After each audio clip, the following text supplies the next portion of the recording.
sports you do and don't know, both within and surrounding Baltimore.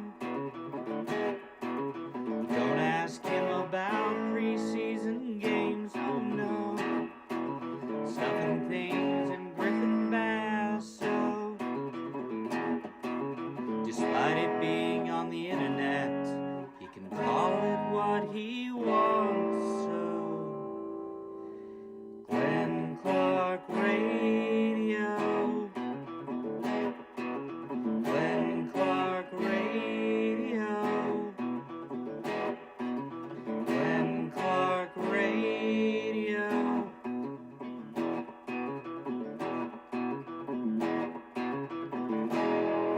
Duke sucks. When you think about it, it was a pretty good night because the Orioles actually worked a couple of walks against Tyrese Haliburton. So you don't do that much. You got that going for you, which is nice. Runs, well, let's not try to suggest that that's gonna happen. Good morning. It is a Friday edition of Glenn Clark Radio. I am Glenn. He is Griffin. Intern Jake's over there, and it's a Friday, so back in the studio with us is our Chief Grand Poobah, Stan the Fan Charles. Good morning, Stanley. How we doing? All right. Plug. I just went to my hand doctor, Oh. Dr. Peter Ennis. Yes. If you have something you need done with your hand, Oh, no, wait a second. I'm not sure what you mean. well, not a hand. I'm not All right. talking Okay. sexually. I'm All talking right. about. He's the man, Dr. Peter Ennis of Chesapeake. Shout out Dr. Pete. Appreciate you. Yeah, Feeling you. got a shot, a cortisone shot in my finger.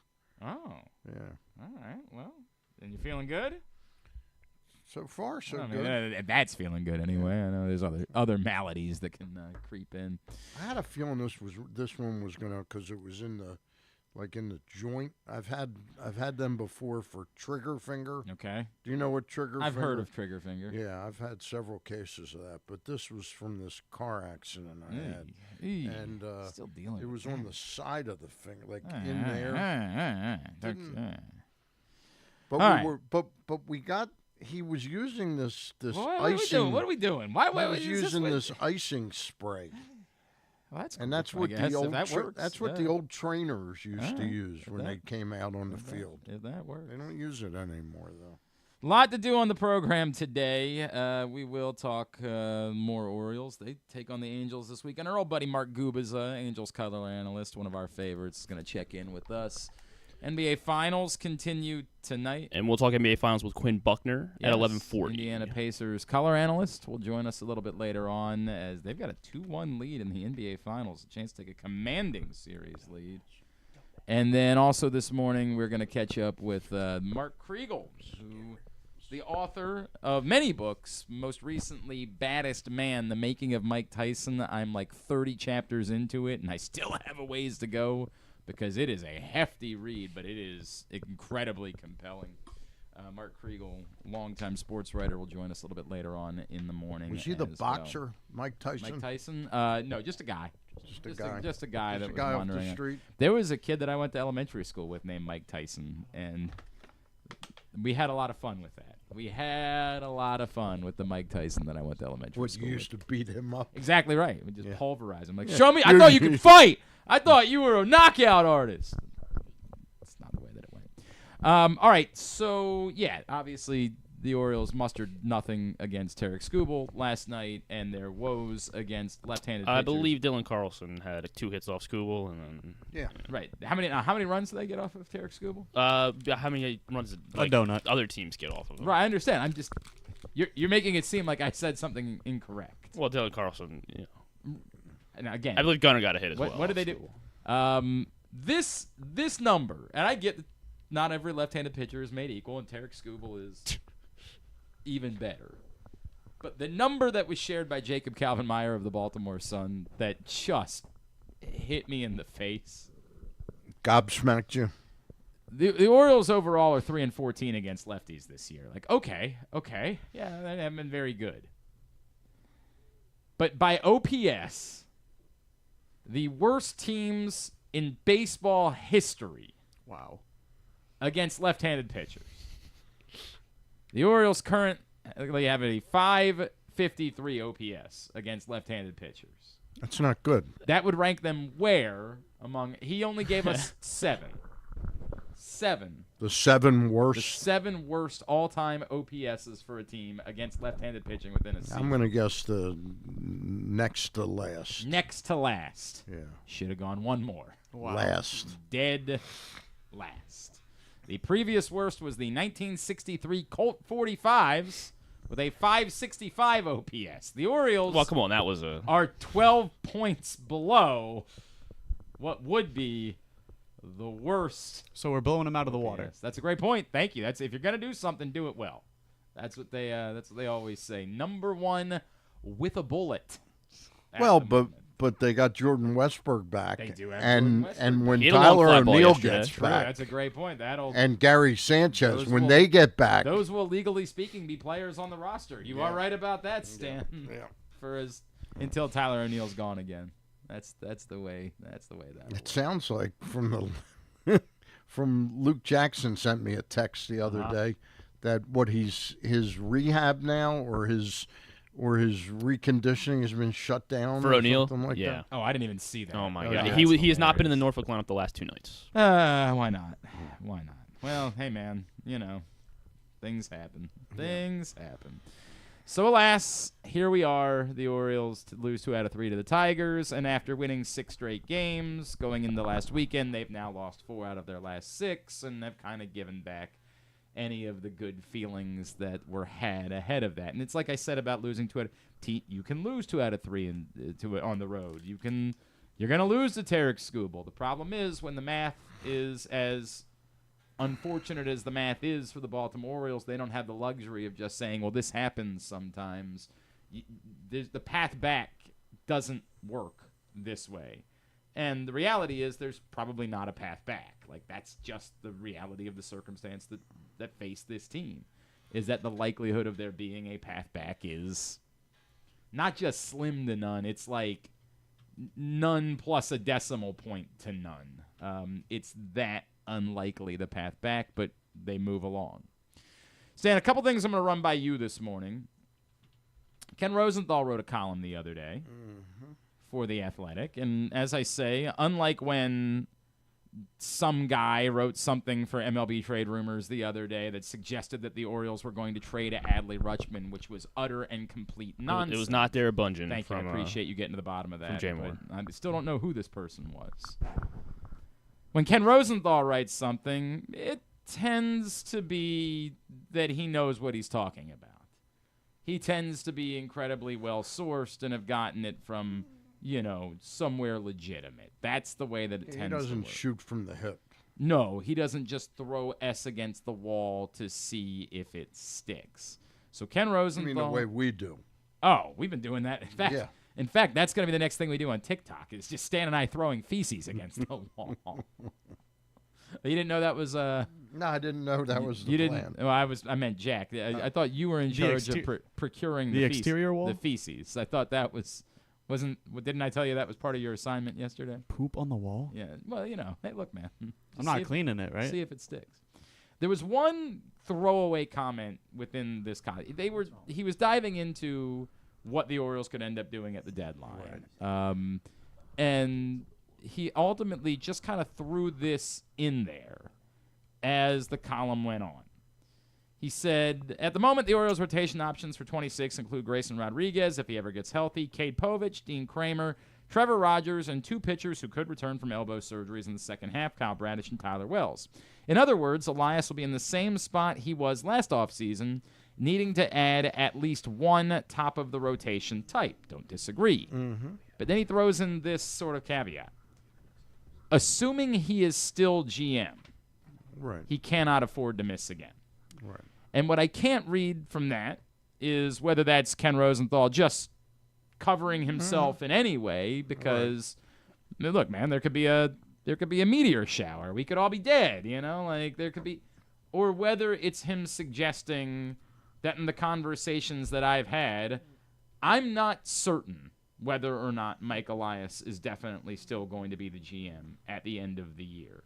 And that's the part that remains interesting to me in this moment of what exactly is going on here and what is the plan moving forward to correct it. Is it's easy. Yeah, clearly they're all saying publicly Mike Elias made the decision to fire Brandon Hyde. Where the line is between that and someone else having an opinion about the subject, I don't know. And I've tried poking around a little bit, and I would see the only thing I can say with confidence so far is that I know, here's something I'll give you, I know that Brandon Hyde was given the option to throw someone else under the bus to at least momentarily save his job. He was given you can be the one to choose to fire who you want to fire to save your job. I am very comfortable with that being factual. But I don't know anything else more about how the power structure worked in the decision making. Yeah. But where are you with this, I don't know, quasi-debate about whether Mike Elias should continue to be the one making these decisions? I think it's to be determined. I mean, I don't think Mike's job is safe, and I don't know if in the eyes of ownership that he's gone far enough, over the line that he can't save his butt or not. I really don't. I don't have a great sense of that. I'm always intrigued when there's doubt about whether you want to go forward with somebody. It's never the case, though, that person isn't the one that's tasked with making some significant decisions about your franchise. Sure. Well, I mean, somebody has to be running the team. Yeah. Right? Like, this is the kind of the weird spot that you're in, and you could say, hey, if you wanted to fire Mike Elias tomorrow, you could just ask Sig Mejdal or Yves Rosenbaum, hey, could you do us a favor and make the moves, and assume that they would be professional about how they handle their business for the rest of the year. But do you want their vision of what the right moves are when those people could also be in jeopardy? Would also be gone at the end of the year, right? Presumably.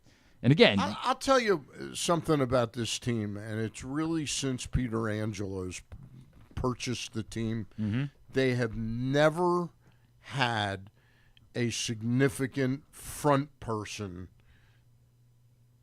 like Larry Lucchino. Sort of representing ownership. Representing ownership. And this ownership, while we were all excited to move on from the problems with the Angeloses, this ownership is presenting us so far with a really mixed bag of how they plan to operate. Look, it seems like such a small thing.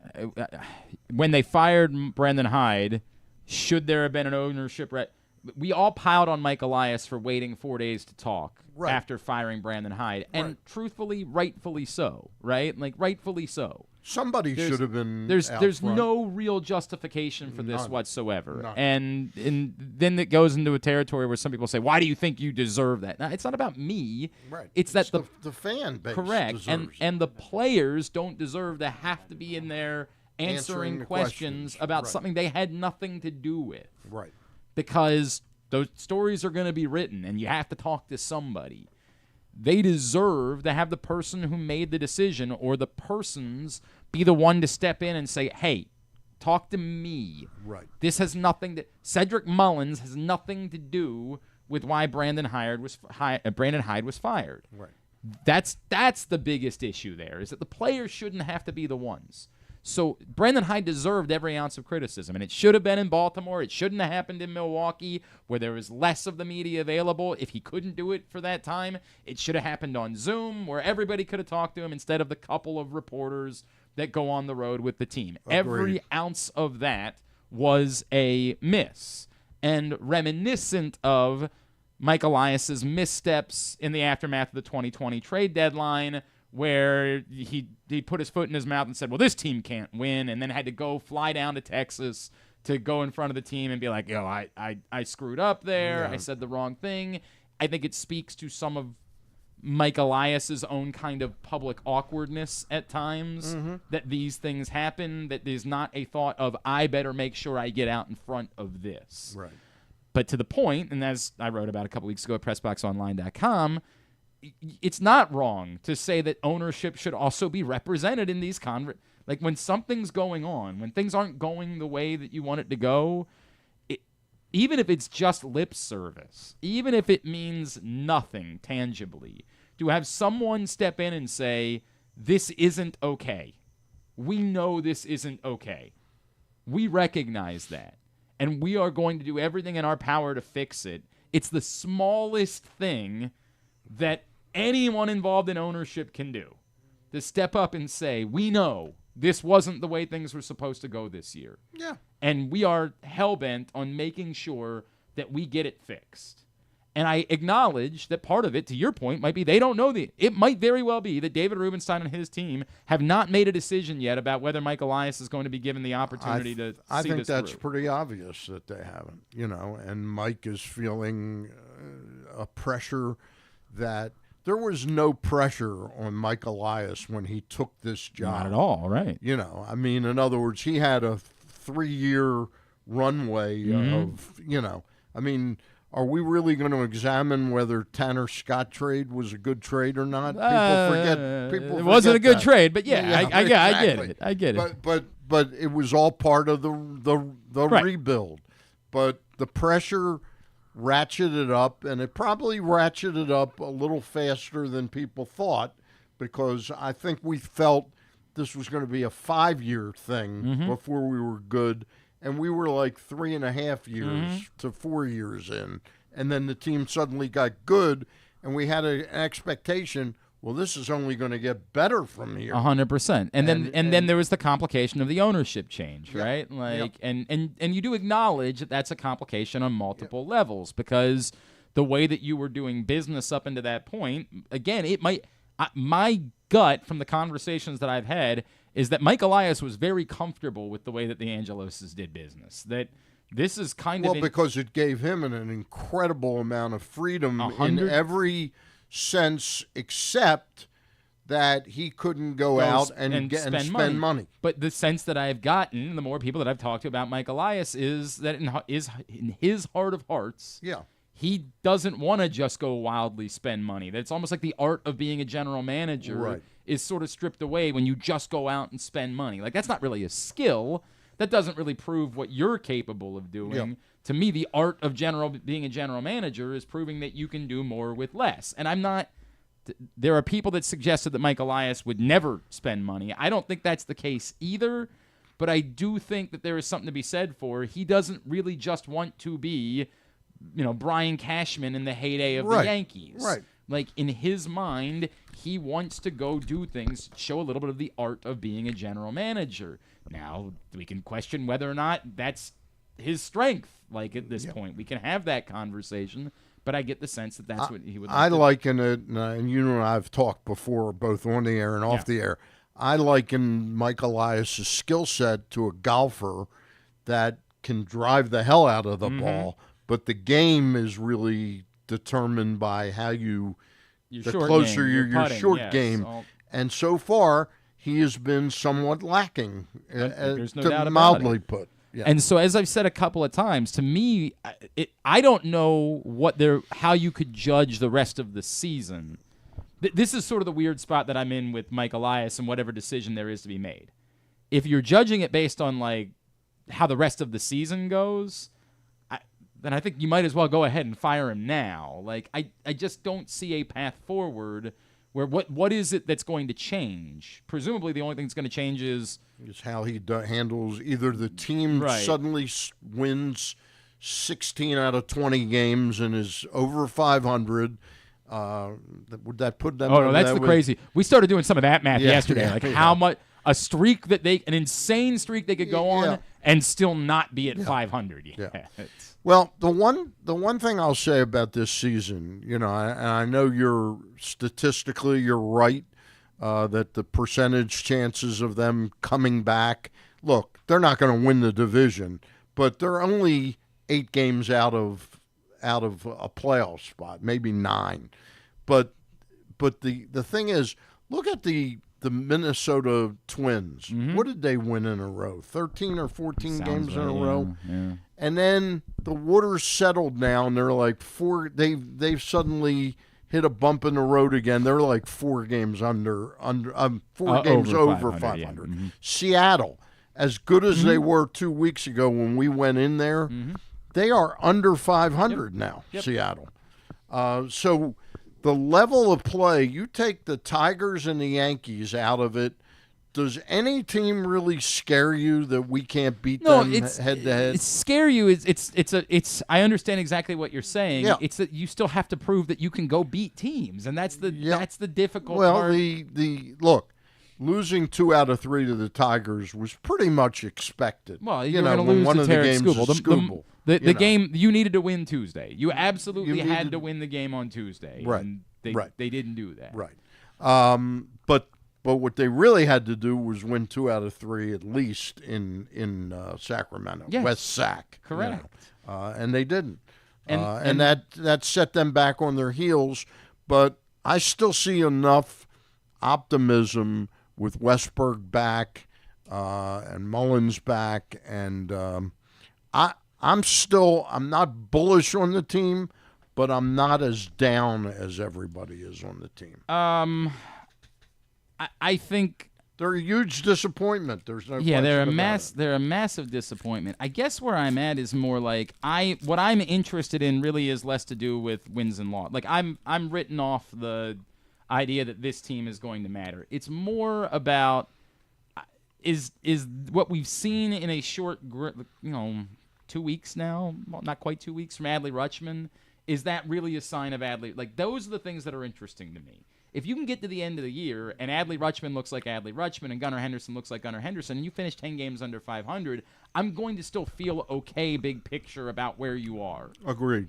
If you get to the end of the year and this was a 2-week blip from Adley Rutschman and we get to the end of the year and he's still a question. Hitting 210 or whatever, yeah. then there are much more daunting issues facing this franchise and facing this organization.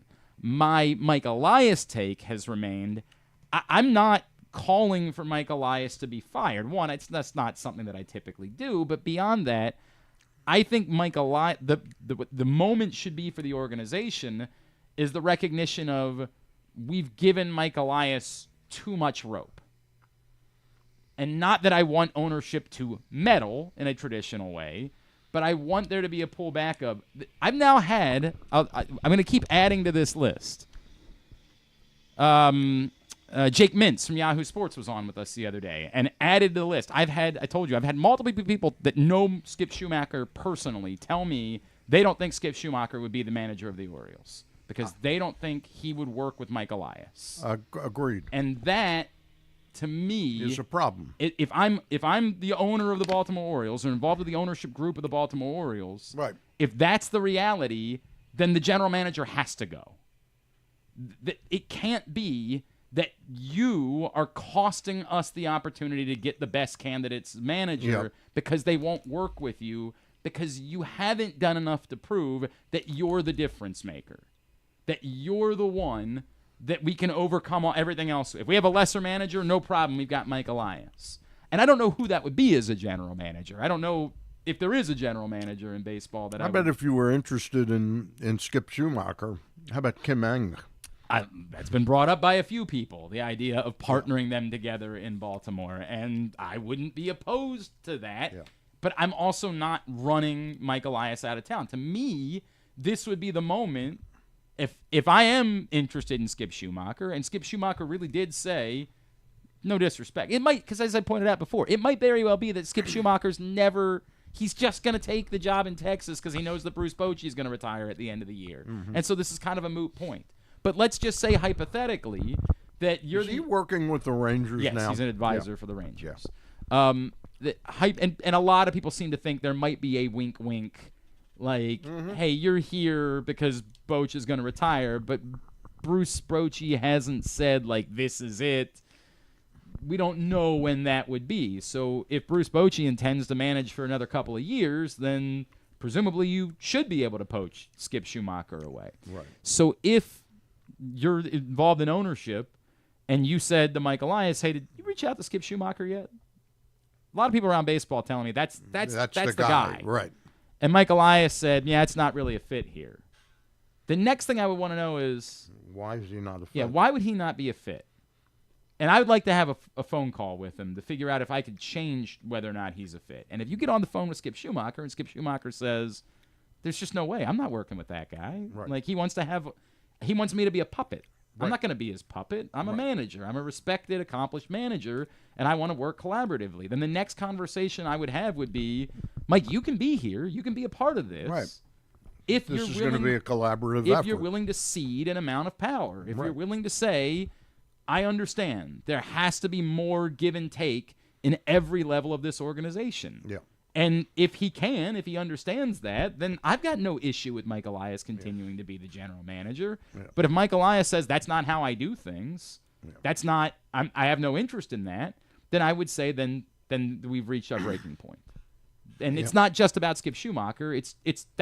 He's the representation of, to me, what is now a problem for the organization of having given Mike Elias so much power that you're in the spot that you're in. Yeah. So if that changes, I'm all for Mike Elias sticking around and being the general manager. But if not, I think that's the answer. And I think that's the answer as soon as you know that's the, if you have that conversation tomorrow, then tomorrow's the day. Yeah.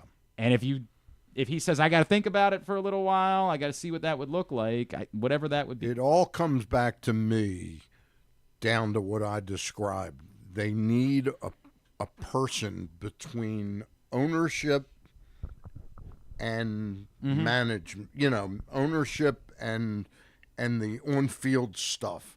There needs to be a person like a Larry Lucchino, like a Stan Kasten, like Sandy Alderson was late in his career with the Mets. There needs to be that person, not just. When I was in Arizona, it was Derek Hall, right, and he was very good at this. He was a very good front-facing. Right. They have Mike Hazen now, right? Sure. The Diamondbacks, who's very good at that as well. You need somebody that is the public face of the team.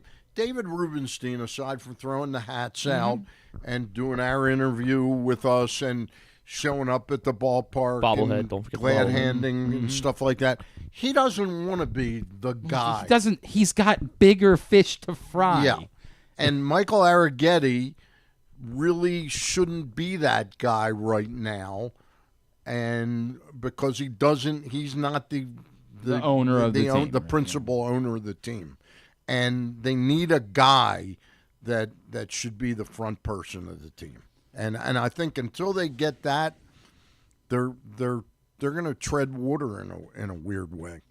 I'm not opposed to that by any stretch of the imagination. And when we say The only problem, Larry's passed away. yeah, it's probably not going to be Larry. You're probably right about that. And I guess somebody would say, well, why isn't that Katie Griggs? But Katie's role was sort of specifically delivered to be. She's not on the baseball side. Right. She's on the business specifically side. on the business side. And so I don't think. So one of the ways you would accomplish that is if, remember, the only public comments we have about Mike Elias from ownership was Cal Ripken speaking at. No. I'm talking about David Rubenstein talking about we have one of the smartest baseball people.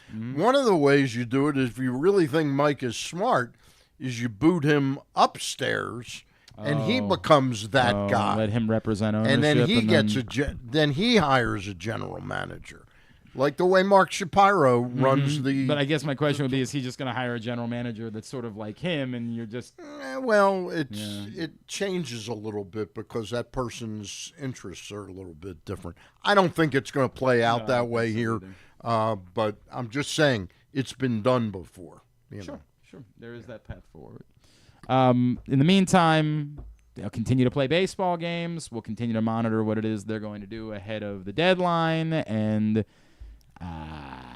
Hopefully Kobe Mayo starts to hit. That would be nice. He was very happy with himself for working a walk against Tarek Skubal. You can see there was a lot of pride that he had in that moment for working a walk against Tarek Skubal. I'm seeing the frustrating thing is I've saw him play 4 games in the minor leagues. Excuse me, 3 games in the minor leagues. 1 at Aberdeen or was it 2 at Aberdeen and 1 at Bowie? I saw him hit 4 home runs in the 3 games I was at. He hasn't come close to a home run in the major leagues in 70 at bats. No. Yeah. I feel like once one comes, we're going to get a But him, I do want to see continue to play. Is there any argument to you for extending Ryan O'Hearn? Or is it to you? Yeah, I must be totally in the minority. I would like to extend Zach Eflin. Well, I think everybody would like to extend. I'd like to extend Tamayuka Sagano 2 years. I think O'Hearn would give the club somewhat of a. In other words, look, is he 31 or 32? Yeah, 31, but will be 32, I believe. Very soon, right? Double check on that. I think we did this math the other day. I mean, I'd be looking at a 2-year, 15-a-year contract for him with a 3rd-year option. Yeah, and I think in this moment that he would say, I know I can get 3 years and 45 on the open market, so that makes it tough, right? But he's.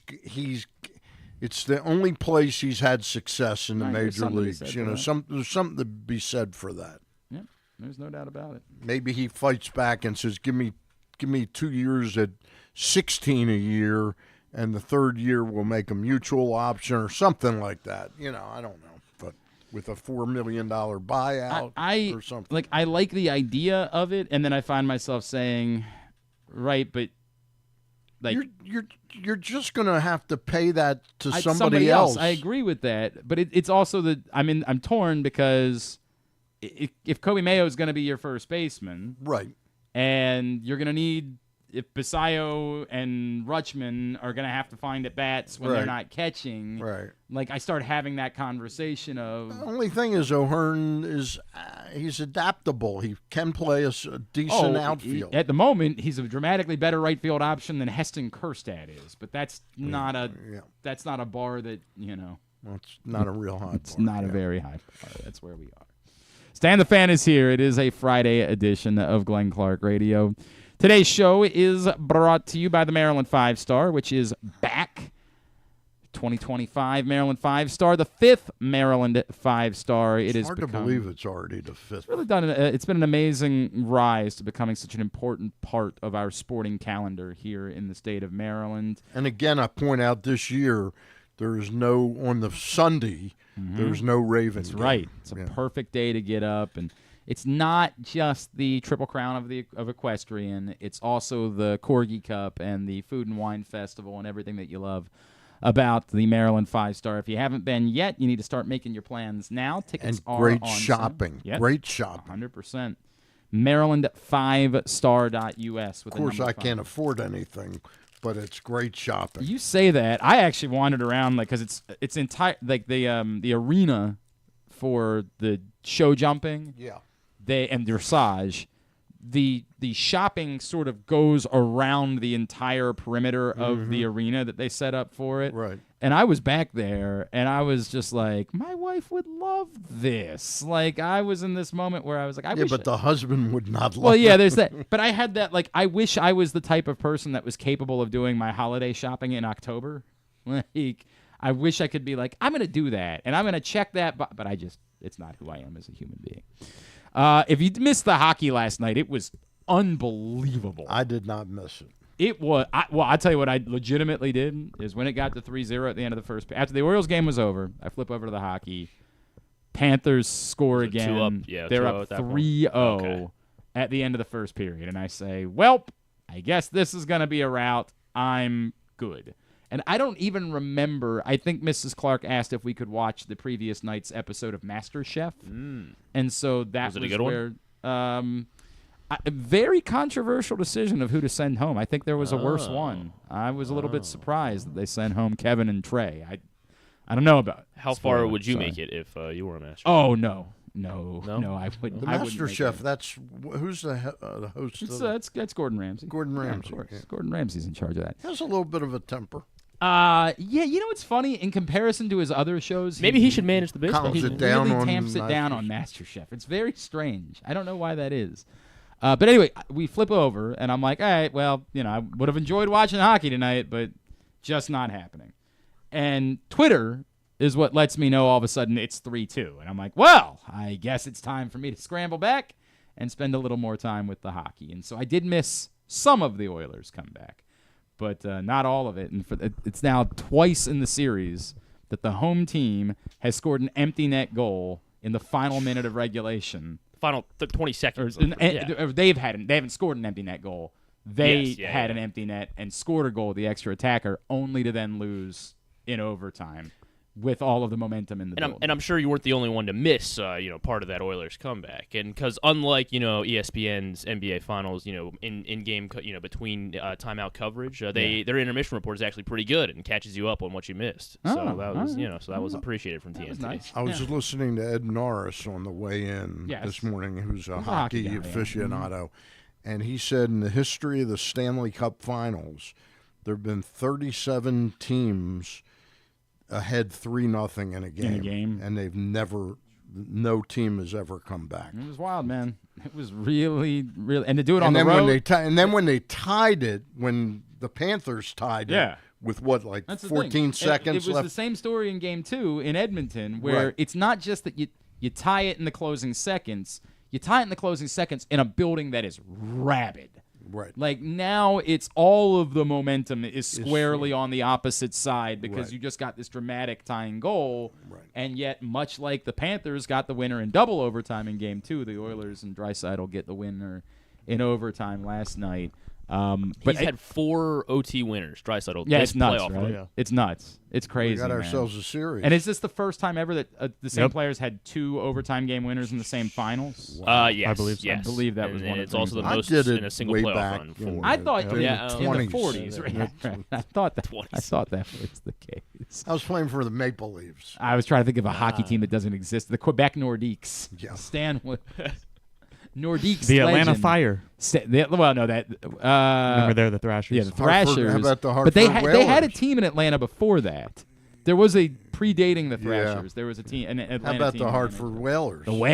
The Whale. Became That's who the, I played for. The Hartford Whalers, of course, gentlemen, became the Carolina Oh, Hurricanes. yeah, Flames, Jake. Oh, Anyways, okay. you know. Yeah, the Atlanta Flames. The Atlanta Flames were the original NHL team. So in Atlanta. I wasn't too far off. Yeah, not bad. Not Atlanta bad. Flames. Did they Um, become the Hartford Whalers? No, Atlanta? I thought the Atlanta Flames moved to Calgary. Okay, you're Yeah, right. Yeah, I thought yeah, that makes How do you go from Atlanta to Canada? Well, hockey's because a popular lot of in times the NHL has attempted. They've done it twice. The Thrashers. Yeah, they went directly to Calgary. Yeah, the Thrashers also moved to Canada. Like, this is the They Winnipeg hate Atlanta. The Winnipeg Jets moved to Phoenix and became the Coyotes, and so Winnipeg didn't have a team for a while because the NHL desired bigger markets in America, and then some of the southern markets just didn't work out as well as they had hoped they would.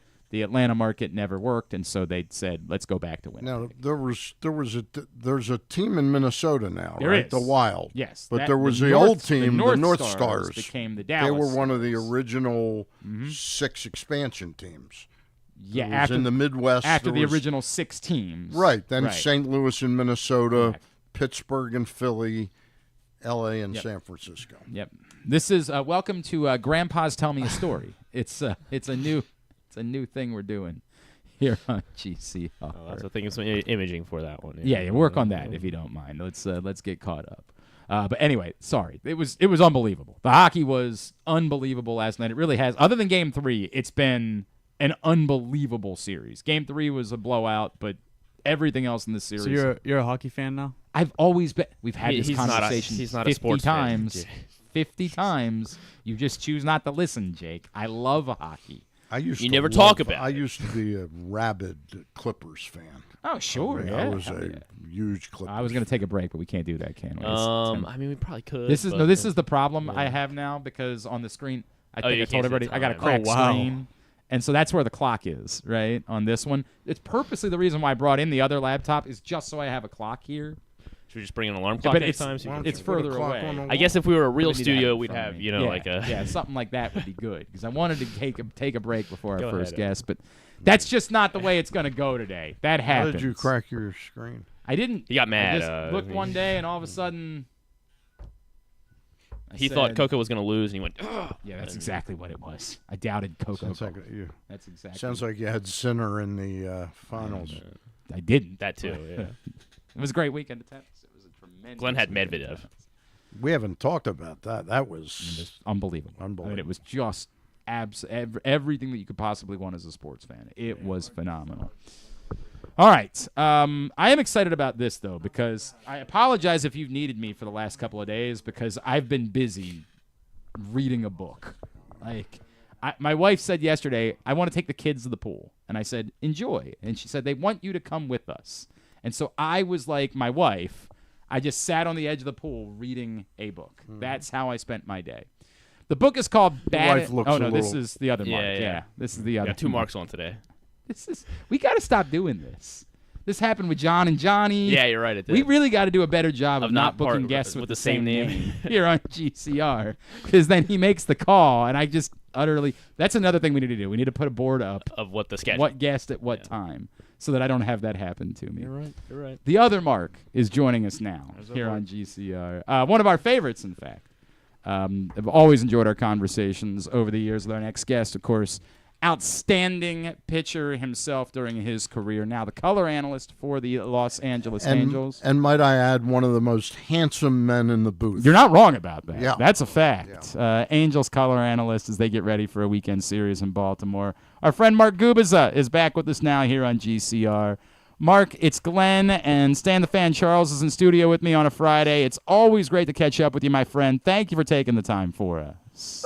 You got any time. By the way, I don't know if anybody even calls me Mark. I mean, I lived with George Brett for 2 years, and he had no idea my name was Mark. What did he? Thought it was Gooby. Yeah, that's what I figured was the case. I figured that was probably the case.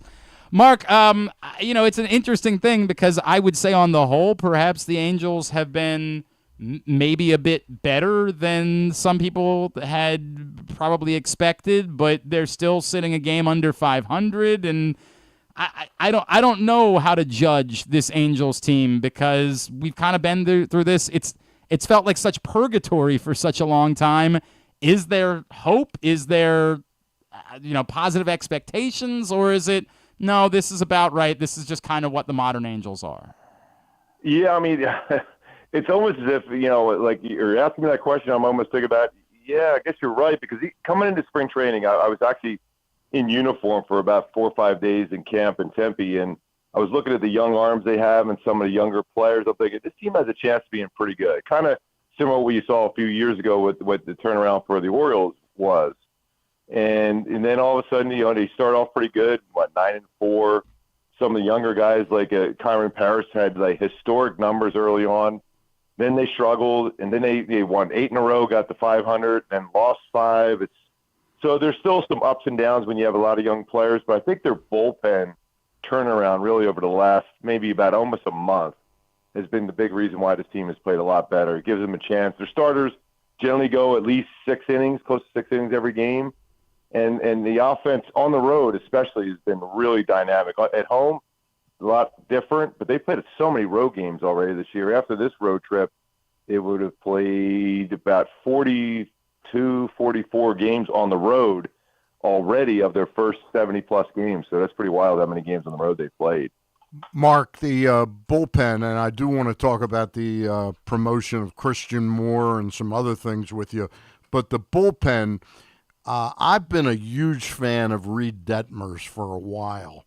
And wanted the Orioles desperately to get him. But I envision him still as a starting pitcher. But he's been absolutely phenomenal for about 17 to 20 appearances in a row. What's been the difference since they moved him, you started using him in the bullpen? Yeah, I agree. He's a starter for me, and I want him to be a starter at some point. But the way he got into this bullpen role, I think part of it is sometimes when you're a younger pitcher, you think too much out there. Yeah. You doubt yourself. Out of the bullpen, you have no time to do that. And he had a stretch when he first started out of the bullpen where he had like 2 or 3 games, which his numbers were really bad. Yeah. And that's why his ERA is like it is right now. If it wasn't for those 3 games, but you can never throw those games away. We all wish we could. But over the last, bunch of, he's throwing 97 miles an hour every fastball, and his breaking ball between his curveball and slider have been dynamic. So I think he's adjusted to this role well. I think at this point of the year, you ride him out of the bullpen. He's got a big key role coming in, 7th and 8th inning, sometimes even 9th inning of games. And then you build him back up and have him as a starter next year. But I think at this point, I think it's a perfect role for him. Now he's going to realize I have great stuff. I don't have to give the hitter that much credit, and it's got to be in attack mode. Chatting with Mark Gubicza here on GCR as the Orioles get ready to face the Angels. Mark, let's talk a little bit about Mike Trout and when we're going to see him back defensively in the outfield and how much the injury has affected him and his ability to maybe be Mike Trout again. Well, he's definitely swinging the bat much better. Even the last game out, he hit a couple baseballs. I know we all get caught up in exit velocity, and I try not to get too much into that, but he hit a couple baseballs, 111 off the bat the other day again. I don't see him being in the outfield for a bit. I think right now you're going to see him as a DH probably, through this road trip, if not getting closer even towards the All-Star break. I mean, it's because he's a big body, and then he's put a lot of pressure on that knee, even standing in the outfield, let alone you don't get that many baseballs hit, to be honest with you, in the outfield. The other day, Jose Soriano pitched a game, went 7 innings, there was not one fly ball out. So how many you get hit in the outfield, it all depends. But I think keeping him in the lineup, lengthens out the lineup, makes him better, makes the team better. I foresee him being a DH for at least for a few more weeks. His swing's coming together. He's had some magical moments, obviously, we all know, up here in Baltimore, between his catch over the wall against J.J. Hardy to his first career home run here. We don't like to talk about it. We don't like to talk. Reminder, really. Yeah, we don't really like talking about that play. But I think he's comfortable in this role. Remember, if you look at his numbers historically when he's been a DH, it's been bad. But now he's realized this is a role to keep him in the lineup, keep him healthy. For the time being, you're going to see him there for at least the next few weeks, I think. And speaking of amazing catches, just before we continue on, that thing that Denzel Clark did the other night, Mark, Oh, my God. Like, I know you've seen some great ones, but holy smokes, what did you think of that? Oh, it was I couldn't help myself but to laugh initially. I'm like, oh, my God, he caught the ball like it was on the other side of the wall with his belt buckle hitting the top of the wall. And with the force he was hitting, I don't know how he controlled the baseball and kept it in his glove, but he was in full speed. We did a side-by-side of a Mike Trout catch at Angel Stadium where his body was half over, but at least he had a chance to brace himself going up and over the wall. He just went Clark went and then flying into the wall. And he caught it. It was, I've seen about 3 plays by him already this year where I'm like, there's no way anybody makes these plays. But, if he hits it all, this kid's got a chance to be a really, really, really good player for the Athletics for a lot of years. Wanted to talk about the promotion of Christian Moore. Is the play of Luis Rengifo this year, did that make it more sort of easy for them to make this decision to take a real look at Moore now? And does it look to you, Mark, like it's going to be Neto and Moore for like the next 10 or 12 years? Yeah, to be honest with you, I thought, in spring training, Christian Moore had actually a legit chance to make the club out because, as you know, with the Angels, a lot of at-bats in the minor leagues don't mean a whole lot to them. Yep. So if you're ready to go, they're going to develop you at the major league level. But there were some ups and downs in spring training. Just the sound of the bat and ball connection with him is something I haven't heard in a long time. And I never like to really make comparisons to guys I play with a whole lot. But that sound sometimes off his bat sounded a lot like Bo Jackson's sound. Mm-hmm. He's strong like that. He had phenomenal numbers at Tennessee, won a national championship. Started out slow in Double-A this year, too, to be honest with you, but then started hitting, got promoted up to Triple-A, and his numbers at Triple-A, granted, that's a hitter's league. The ball flies pretty good, but there's a different sound off his bat that, you guys know that here for some of the younger players you guys here with the Orioles. that it's something you just can't teach. It's just something you're lucky to hear. And he's defensively gotten better, and I think having Ron Washington, Ryan Goins here working with him every day, I think he'll get even better defensively. So I thought he'd be up here maybe a few weeks earlier, but it's good to see him up here now, and he has a chance to stay here and be a dynamic player for a long, long time. Mark, the Angels have won 7 of their last 9. They are back within a game of 500. Is this a team that's going to look to be aggressive moving towards July to try to make a push? And what I think we've all talked about, and Stan brought it up earlier, is kind of a mediocre American, wide-open American League. Yeah, that's the perfect description. I think the American League right now, every team has a chance. I mean, the National League's a different story. There's a lot of super teams over there right now, obviously led by the Dodgers and the way the Cubs and Mets and even the Phillies, and you can go on with San Diego and San Francisco. So it's a much deeper league now. It used to be just the opposite for years and years, the American League, but it's wide open. I think if they continue to play this well, they're bringing up Sam Bachman. He's a pitcher, first rounder. He's going to pitch out of the bullpen for the Halos. Their bullpen's even deeper now. I think if they keep playing in the way they're going right now, I don't know if they're going to be big time buyers, but if they feel they can get another bat, I think they would probably give it a shot. But I mean, every time you think, okay, here they are getting on the roll, they just got to be consistent. I know there's been some ups and downs for this team, but it's a big series against the O's. The O's obviously have to play better themselves, and I'm still in shock the way they're playing this year. I really am, because you guys know I'm an Oriole fan. I've always been since I was a kid. But I'm still in shock the way they're playing. But Braves a few years ago in 21, they were really bad in the first half, and they won a World Series. So you just never know as long as you get on the right roll. Mark, how much do you enjoy watching Zach Neto play?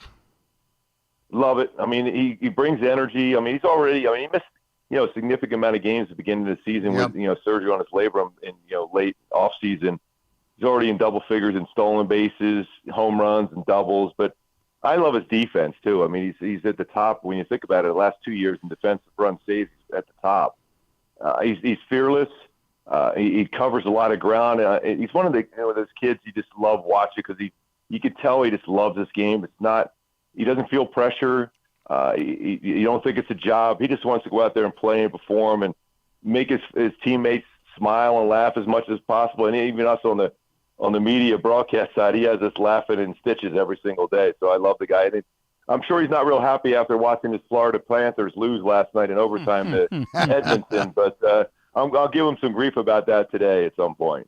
Mark, I wonder if I could, because one of the reasons we always love having you on is because and we always like talking about the Orioles as well, and I know how bullish you had been about this group the last couple of years, and we are as stunned as you allude to about just how bad it's been, but I think part of it to me is, we're approaching the trade deadline. Stan and I were just talking about it a minute ago. It looks like the Orioles are going to be sellers. They'll probably be moving on from Zach Eflin, who's a pending free agent, and I just wonder how difficult it is to do this without having that guy at the top of the rotation. And, you're not going to always have Corbin Burns. We recognize that. But, man, it just feels like it sets everything up to be much better when you have that type of guy at the top of the rotation.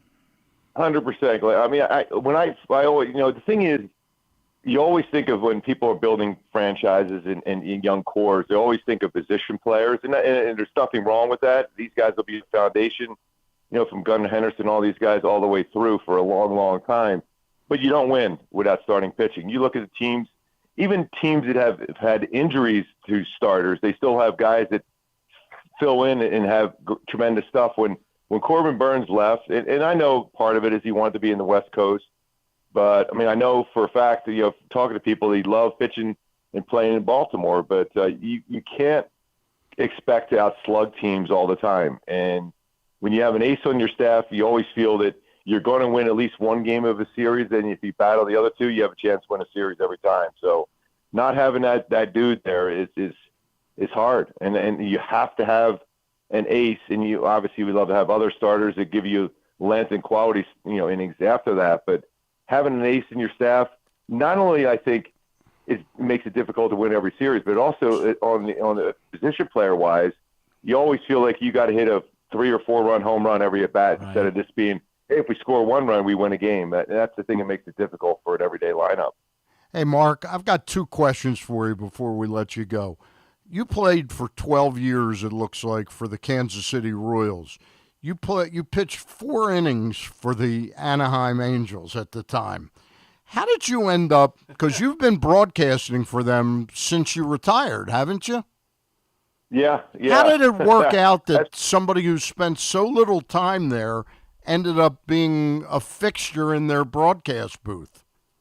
It's a weird path, I end up taking, from answering a couple calls, like doing some auditions for a Fox afternoon show called Baseball Today. And then I did a radio show out in Los Angeles area called the Southern California Baseball Report. And for, I had some connections, obviously playing a little bit of time there with the Angels, but they heard the show and asked me if I'd be interested in joining the team as a color analyst. That was 19 plus years ago. So wow. Here I am. I mean, it's crazy how it happened, but I could have easily said no to a trade from the Royals to the Angels, and I might not be here right now either. Yeah. So I always said there's a plan out there, and I'll tell you what, it's keeping me in the game, it's keeping me alive, and I just love our game, and being in uniform the last couple of years, helping out with the pitching staff, both the guys at the major league level and some of the young prospects. It just keeps you energized, and I love what I'm doing, and I hope I continue to do it for a number of years because I love our game. It's all I knew my whole life, playing stickball in Philly to, playing Little League in high school and then getting drafted. I don't know anything more than baseball. Now, if you ask me about the stock market, I think we'd be in trouble. But asking me about baseball stuff, I think I'd be all right. I'm going to ask you a little bit of a curveball question. I haven't thought about him a lot myself lately. You played for Dick Hauser, taken away from us much too soon.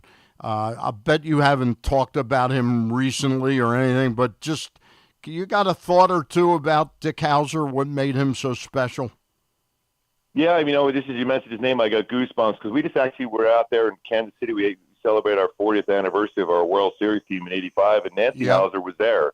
And I gave her a big old hug, and I said, boy, I wish you somehow can still say, tell your husband that he's the reason why I'm still here talking baseball, because he was a manager that I've never seen anyone like. He absorbed the losses, but he handed out the wins. I don't know if that makes any sense to you, but anytime if I had a bad game, he said it was his fault. Mm-hmm. And if I had a good game, he let me celebrate because I did my job. Because he once told me, because I put you in a bad position not to succeed. I'm like, no, you gave me the baseball and I didn't do my job. He goes, no, I put you in a bad spot. So he was that kind of guy. When you win, even if you remember, it's a long time ago for most of us, but when we won the World Series, it took him a while for him to go out to the field. He just let the players go out there and enjoy what they did, but he put us in that position to win because there was never any panic. That's the way. We all said the same thing at our reunion just the other day, that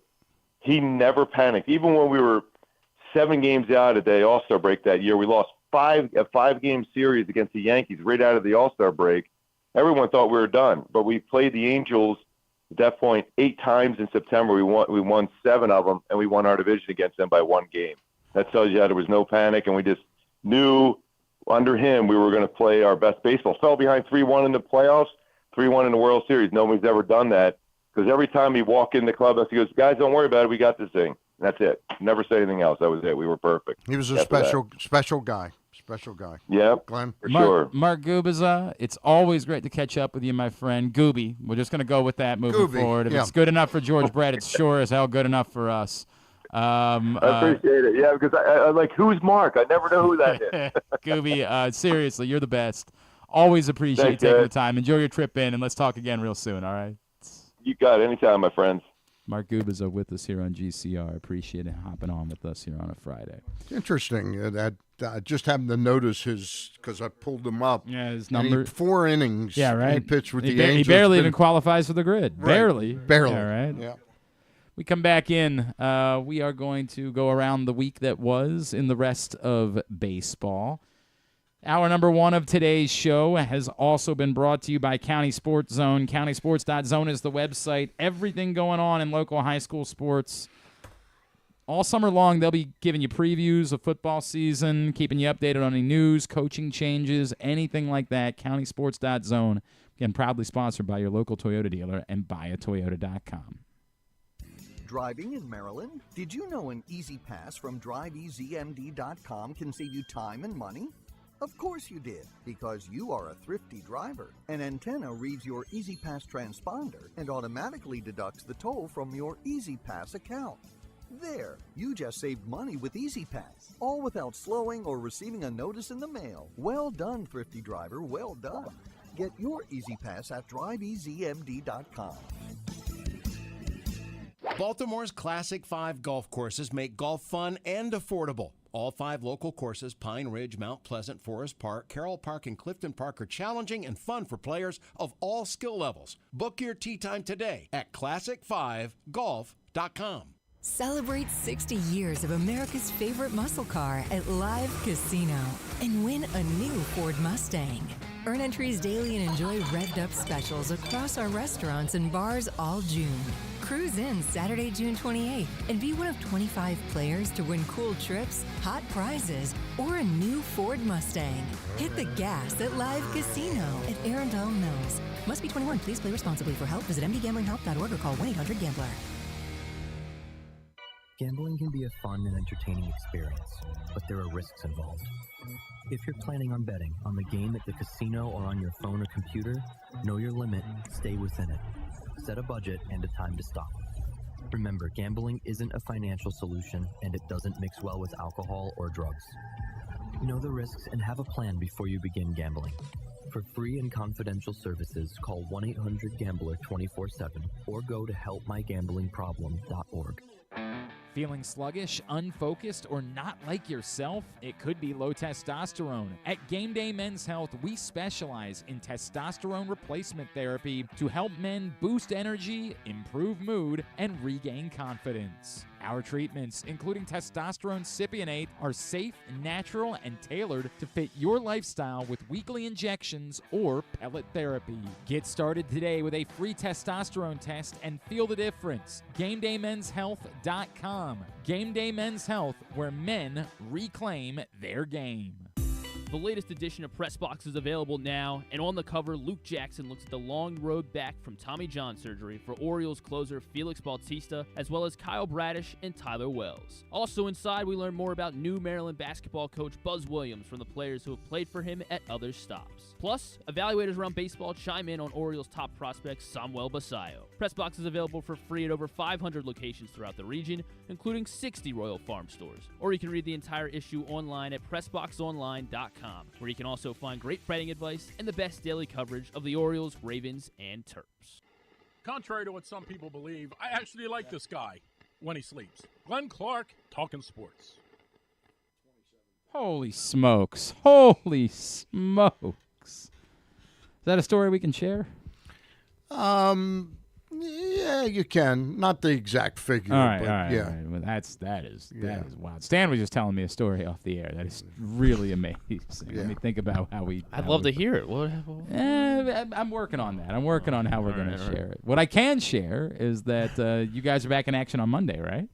Back in action. Stan the Fan I'm also hoping this week to grab Steve Molesky and talk about his new Substack thing. And how that works and all that. Very cool. But this Monday, Stan the Fan Charles, Ross Grimsley, Luke Jackson, talking baseball with you as they do every Monday. Facebook.com/PressBoxSports. If you miss it, YouTube.com/PressBoxOnline or PressBoxOnline.com/video. And as always, Stan's shows are brought to you by the Costas Inn. And there is a brand new Costas Inn. There is a brand new Costas Inn out there in Timonium, and I forgot to bring copy for the. Way to go, Stan! But I'm happy to tell you that the place is absolutely fabulous. Food is right up the snuff with the Costas Inn. It's located at the OTB at the Timonium Racecourse on the fairgrounds, and it is open for lunch and dinner. Beautiful place. They sunk a lot of money into it. It looks great, and it It got looks the great like feel. the Costas Inn, which is the really yeah. cool part Yeah. about it. Yeah. Like when you walk in, you're gonna be like, "I'm at the Costas Inn." Yeah. Like legitimately, it's Yeah. not just a place that's serving Costas Inn food. Yeah. You feel like you're at the Costas Inn when you walk in. Yeah. All right. If it's a Friday, that means we do this.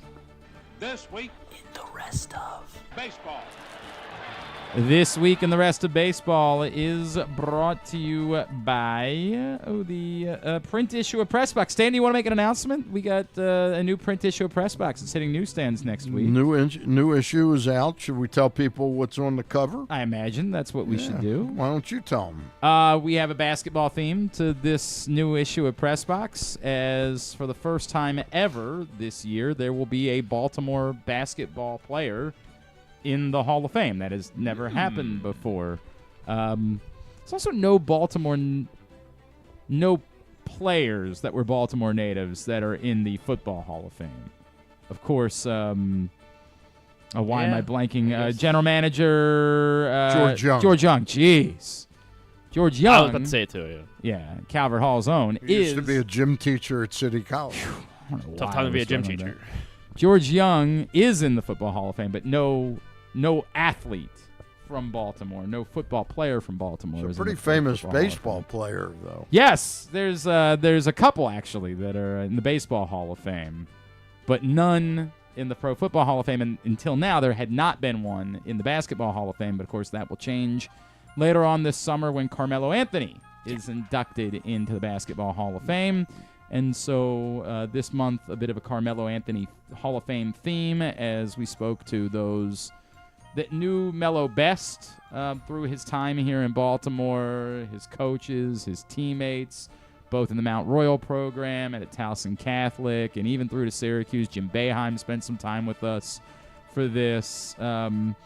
A really in-depth piece about Carmelo Anthony's path from Baltimore. Cover's great. The cover's great. Yeah, it's in his USA Basketball, which is a huge part of his legacy. Yeah. Obviously, we know Melo never won an NBA title, but was one of the great players in the history of USA Basketball. He and Kevin Durant are considered the two greatest USA Basketball players of all time, and so we're really excited about that. That's going to be hitting newsstands. Bo Smolka dives in on Mike Green, Ravens' second-round pick. Profile of Ryan O'Hearn inside this print issue of Press Box. So hopefully he's still an Oriole. But yeah, new print issue of Press Box hitting newsstands Monday. I think it's Tuesday or Wednesday. Okay. All right. Whatever day the printing company tells me, it you're shows like, up all a right, day. Very good. Very good. And, of course, it'll be available all around town, and you can always read it at PressBoxOnline.com. What a week. I feel pretty confident, by the way, that Ryan O'Hearn will be an Oriole when the paper hits stands. Okay, yes, good, I agree good. with that. When it hits stands, It'd be something else if he wasn't. unquestionably, Ryan O'Hearn will be an Oriole. Well, almost unquestionably, Ryan O'Hearn will be an Oriole. All right. Yeah, go ahead. This week in the rest of baseball. About an hour ago, we had a trade. Aaron Savali. Aaron Savali went to the White Sox. Ooh. Yeah, so he apparently Ooh. requested a trade, and the Brewers were like, "Yeah, you want to trade? How does hell sound?" They traded Andrew Vaughn, because Vaughn was he a former first-round pick? No, he was a top 10 pitch. Yeah, top He was, 5 pick. They the White Sox send Vaughn to Milwaukee in exchange for Aaron Savali. So I'm sure Vaughn will be. Yeah, that's I'm sure. an really interesting trade, trade. isn't it? That is a really. I'm sure he will contribute to a Milwaukee team that is certainly going to be in contention. This was going to be one of my lower points, but since we're talking Brewers, yesterday the Brewers had a flamethrower debut. Yesterday, Jacob Mizorowski made his debut. And pretty much lived up to the hype. He's the Brewers. One of their top pitching prospects. He may have been their top pitching prospect. He's their top pitching. He's their top pitching prospect. Yeah. Sometimes it pays to use like a number 2 pick on a pitcher. Yeah. He throws 100 miles an hour consistently. He had sounds good. He had a FanDuel prop, for what's going to be the velocity of his first pitch. It was in fact 100. If you would bet that, you would got plus 450 for How about it? for Mizorowski's first pitch to be 100 miles an hour. He took a no into the 6th inning. And I apologize. I sent out 2 texts to people that this guy's pitching a no-hitter. He got hurt on a 3-0 pitch. he stumbled Yeah. and had to be taken out of the game. Yeah. No. He was at 81 pitches. So he wouldn't have gone the whole way. No, he wouldn't have gone the whole way. He went 5 innings, no hits allowed, 4. He did walk 4 batters, but had 5 strikeouts, and made it 81 pitches. It seems like he's okay. He threw a pitch. It was way wide, and he kind of stood up awkwardly, and then as he was watching it, and then he backed onto the mound and just rolled his ankle. He just rolled his ankle while backing onto the mound, and it kind of. I mean, it sounds like he's gonna be fine. I think. I didn't see the rolling of the ankle. I saw the stumble and thought he pulled something back here. Unless it could be an ankle. Well, because it was very visual, you could see that his he turned his ankle, he just turned his ankle, it didn't look like it was crazy, gruesome or anything like that. So, and obviously the guy was at 81 pitches. It was his debut. He threw 14 pitches over 100 miles per hour. Every pitch in his first at bat, the first guy he faced was over 100. He throws a 93 mile per hour slider. The guy looks pretty legit. Jacob Mizorowski making his debut yesterday for the Milwaukee Brewers. We talked about Denzel Clark a couple times this week now. I mean, that one's one of the greatest catches I've ever seen in my life. I played the video again during while Mark Gubicza was talking about it. It's just you really can't believe what you're watching. Torrey Hunter called it one of the greatest home run robberies he's ever seen. Yeah, he's been involved in some. I think of Kenny Lofton years ago. I think of. I don't know what's the best catch I've ever seen in my life is. I don't know how to rate one against the other, but my God, that was unbelievable. It really his catch in Sacramento against the Orioles was really good. Incredible. Obviously not a home run robbery, right? But still running 20 miles per hour into the wall. But I'll tell you what, it showed that is a minor league park. Did you see the give? I mean, that thing on the wall. That wall could have felt like he could have run right through it. The other topic that was brought up during the time in Sacramento was the size of the warning track, which is just goofy. It's bizarre. I loved one of the other. Well, I shouldn't say loved. It was pretty stupid, obviously. But one of the things was all the Orioles beat reporters that traveled out. I think it was Saturday night that Keegan Aiken pitched. And he pitched and then started walking out to the outfield with the training staff. Yes, because that's where the clubhouse is. And every beat reporter was like, Keegan Aiken just left with the trainers to go to the clubhouse. Because normally you're not able to see all that. And they were like, nothing, he's fine. So just another one of the oddities we obviously talked about. Mark Gubicza getting thrown out of the game and having to take the walk of shame, or maybe walk of maybe he called something else. But yes, of course, the Sacramento. There's been lots of complaints as well as the season is now. Now that we're into June, a lot of players, talking about. I know there was an article this week about players not wanting to play for the A's. You probably didn't want to play for the A's before. Now you really don't want to play for the A's because half your games are going to be in a AAA ballpark. Hunter Dobbins, you know who that is? Do not. Yeah. Yes. Red Sox pitcher. Pitcher. Okay. Rookie Red Sox pitcher. I actually have heard of him. Yeah. So. Crazy saga this past 6 days for the Red Sox. So the Red Sox and Yankees played last weekend. The way it started, Hunter Dobbins, and the Red Sox. He pitched Sunday night against the Yankees, and I guess he's a rookie. It was his first time pitching in the Bronx, and I guess they were just talking about it. Apparently, he grew up hating the Yankees because his dad was a Red Sox fan, so he was a Red Sox fan, and he just made some. I didn't see the actual. I don't know if you even know if there is video of it, but it sounded like it was more so a throwaway comment, and said he'd retire before joining the Yankees. Is what Hunter Dobbins said. Jazz Chisholm apparently didn't like that, and he said something in the pregame because I think Dobbins made this comment on Saturday, and then Chisholm made this comment on Sunday before the game. And he was like, I don't know why you would say that. Like, why are you taking yourself away from one of the 30? There's only 30 teams. Why would you take yourself out of the running for one of them? Right. He was mic'd up during the game, and they asked him a question about it, and he was like, he just kind of said the same thing. He didn't kind of go after him, but he was just like, yeah, I don't know why you'd say that, that kind of thing. Also, Jazz Chisholm, unrelated, Jazz Chisholm he booted a ball, made a throwing error while he was mic'd up, which was tough. And do you have that of Jazz Chisholm? I can find it. I didn't have it ready. Well, because I thought this was the bigger story. Yeah, but all right, we're not going to have this conversation. Nope, just keep going. You're the host, Twib. That feels like the type of thing that adds to a segment. Yeah, but this is completely unrelated to it. the throwing error that Jazz Chisholm had. I know people hate the in-game mic'd up interviews. Sure, whatever. Don't watch. I guess I don't know. People. Everyone's not watching anyway.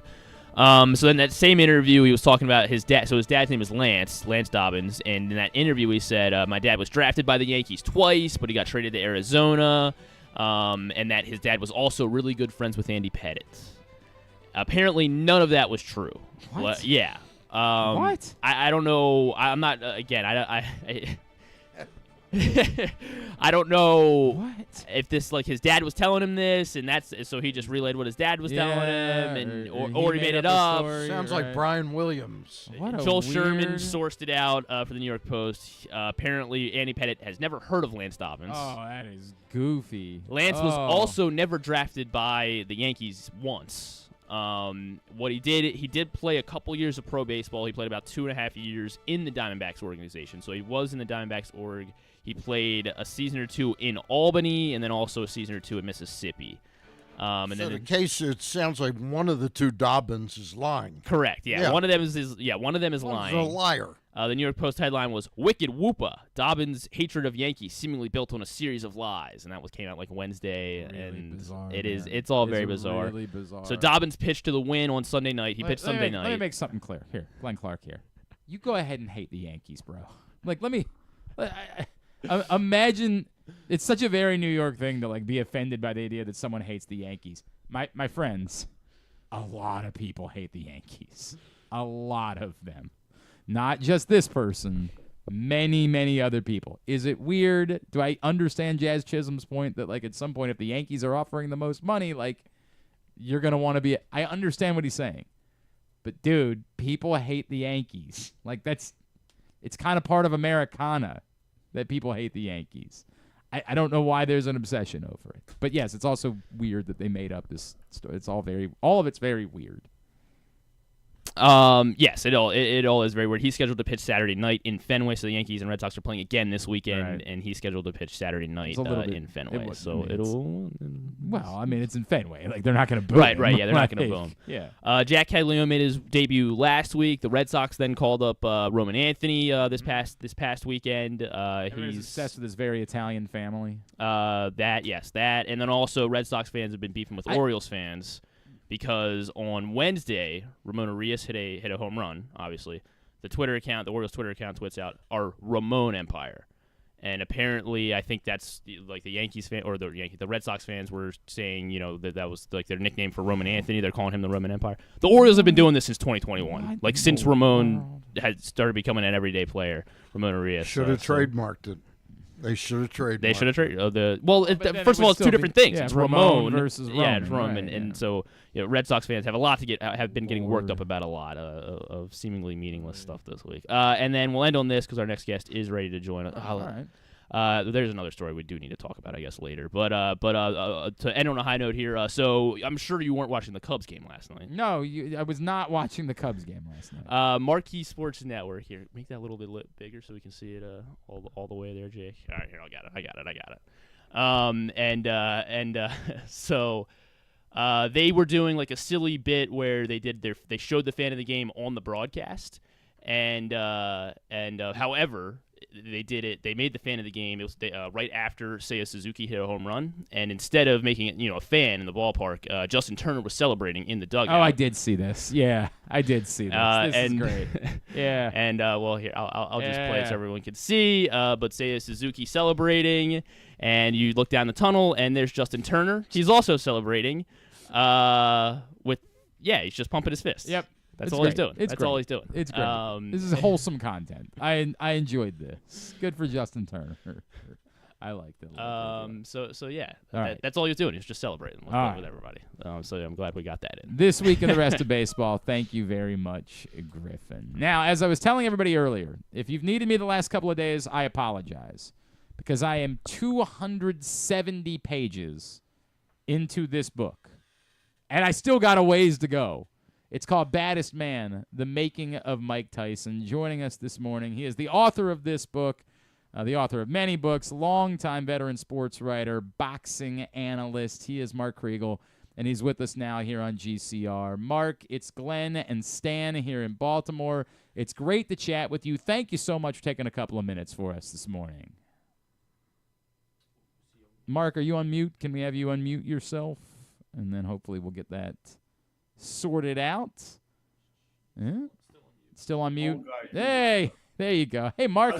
That works perfectly. That's what happens when you let an old guy, control the buttons. Mark, as soon as I heard he was a boxing analyst, yeah, you knew. I knew it was an old Mark, guy. thank you for taking the time for us. Really appreciate it. I am so enamored with this book because I feel like it's really like 8 books. It's not just the story of Mike Tyson. It's the story of Teddy Atlas. It's the story of Customato. It's the story of, how do you even begin when you dive into and I know some of this is just who you've known for a long time and stories that you've reported and you go through that, but my gosh, how do you begin a project this daunting? Glenn, I didn't want to begin it. Yeah. I owed the publisher money, and I'm dead serious, man. I was over medicated at the time. I tore my hamstring, and they want the money back. And a friend of mine says, "It's your duty as a writer. You can't get money back." And they said, "Well, what if you did Tyson?"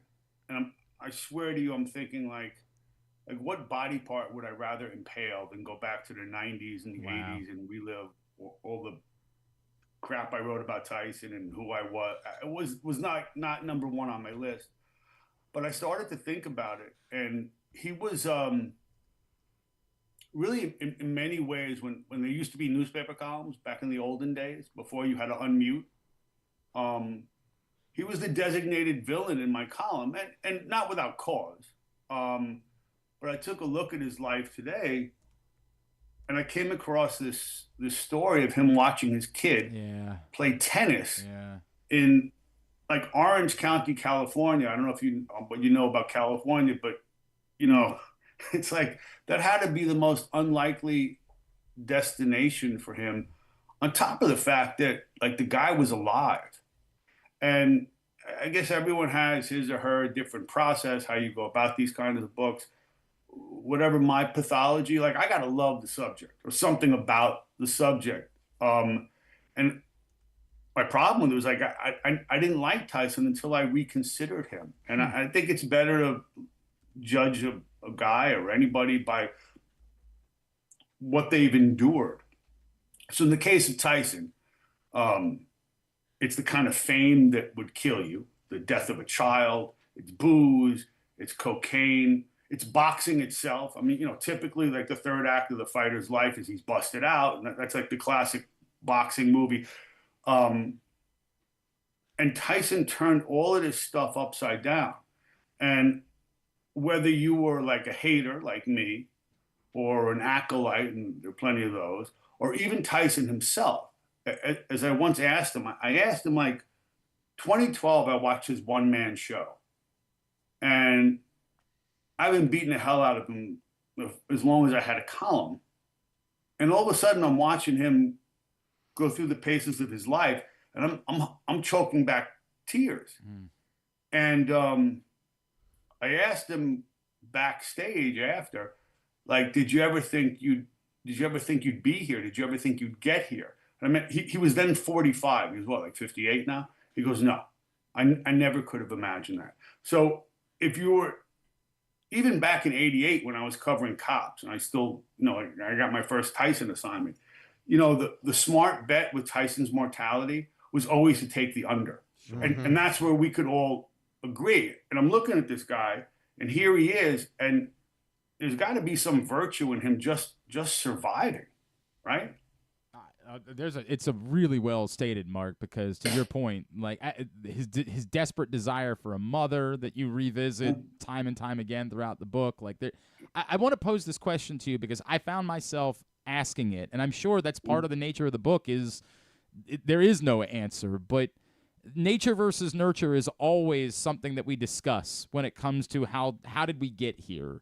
And the nature of Mike Tyson in the place that he was in Bed-Stuy, and sort of the hopelessness of his upbringing versus the nurture, if you will, of Cus D'Amato. I know that's complicated as well. If I said, was it nature or was it nurture that led us to the baddest man on the planet, what would your answer be? I'm not sucking up to you because it's your show, but I think the question is exactly right. You can't give an answer, a proper answer for each of us.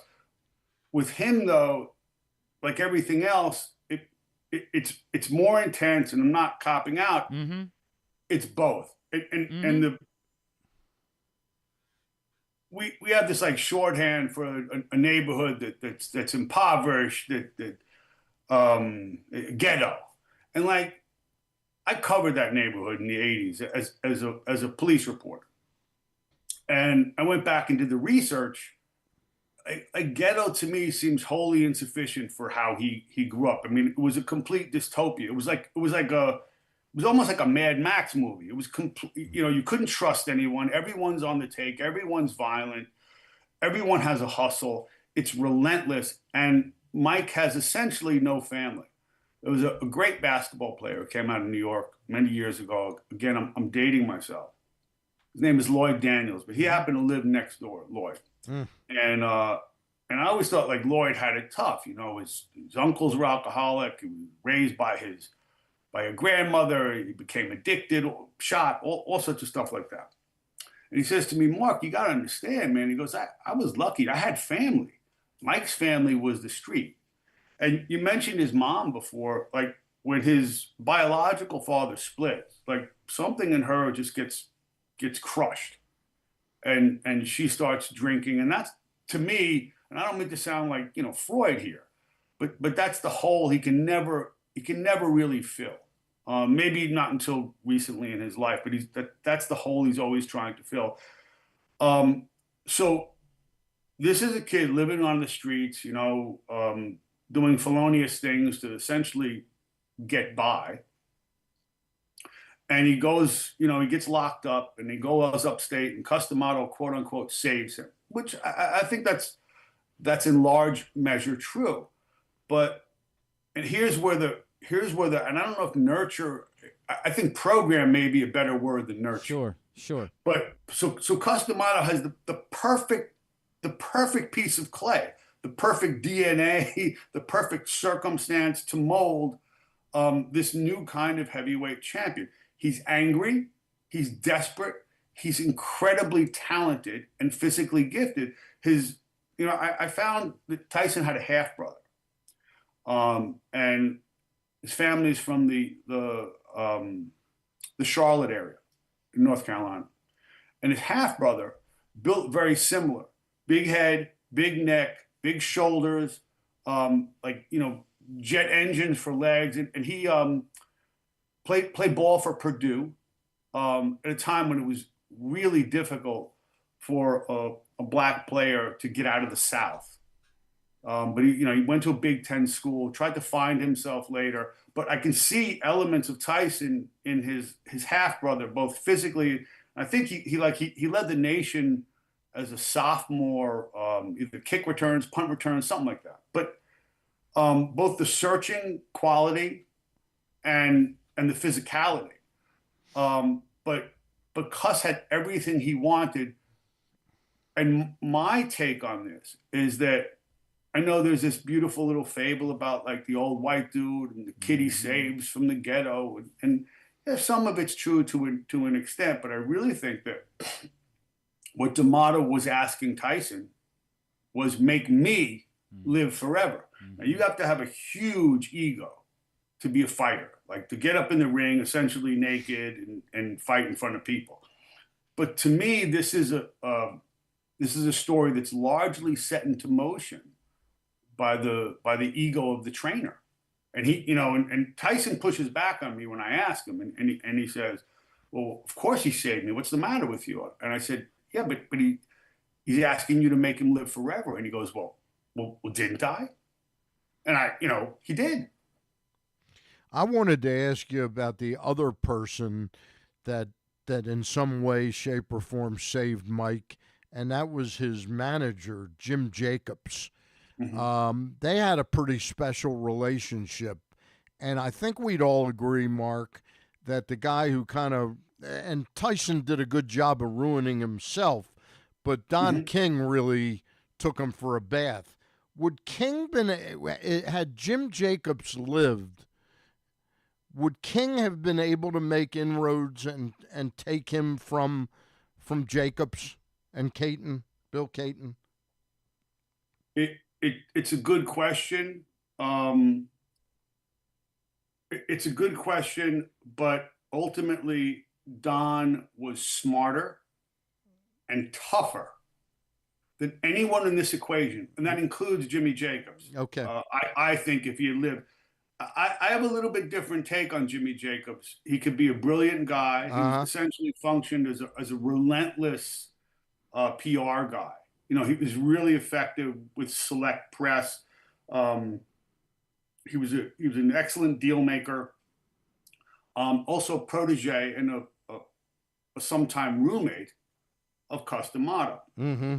Problem I have with Jimmy, well, I have several problems with Jimmy, but Jimmy was dying of cancer. Yeah. By the time he met Mike Tyson. Okay. And I agree with you.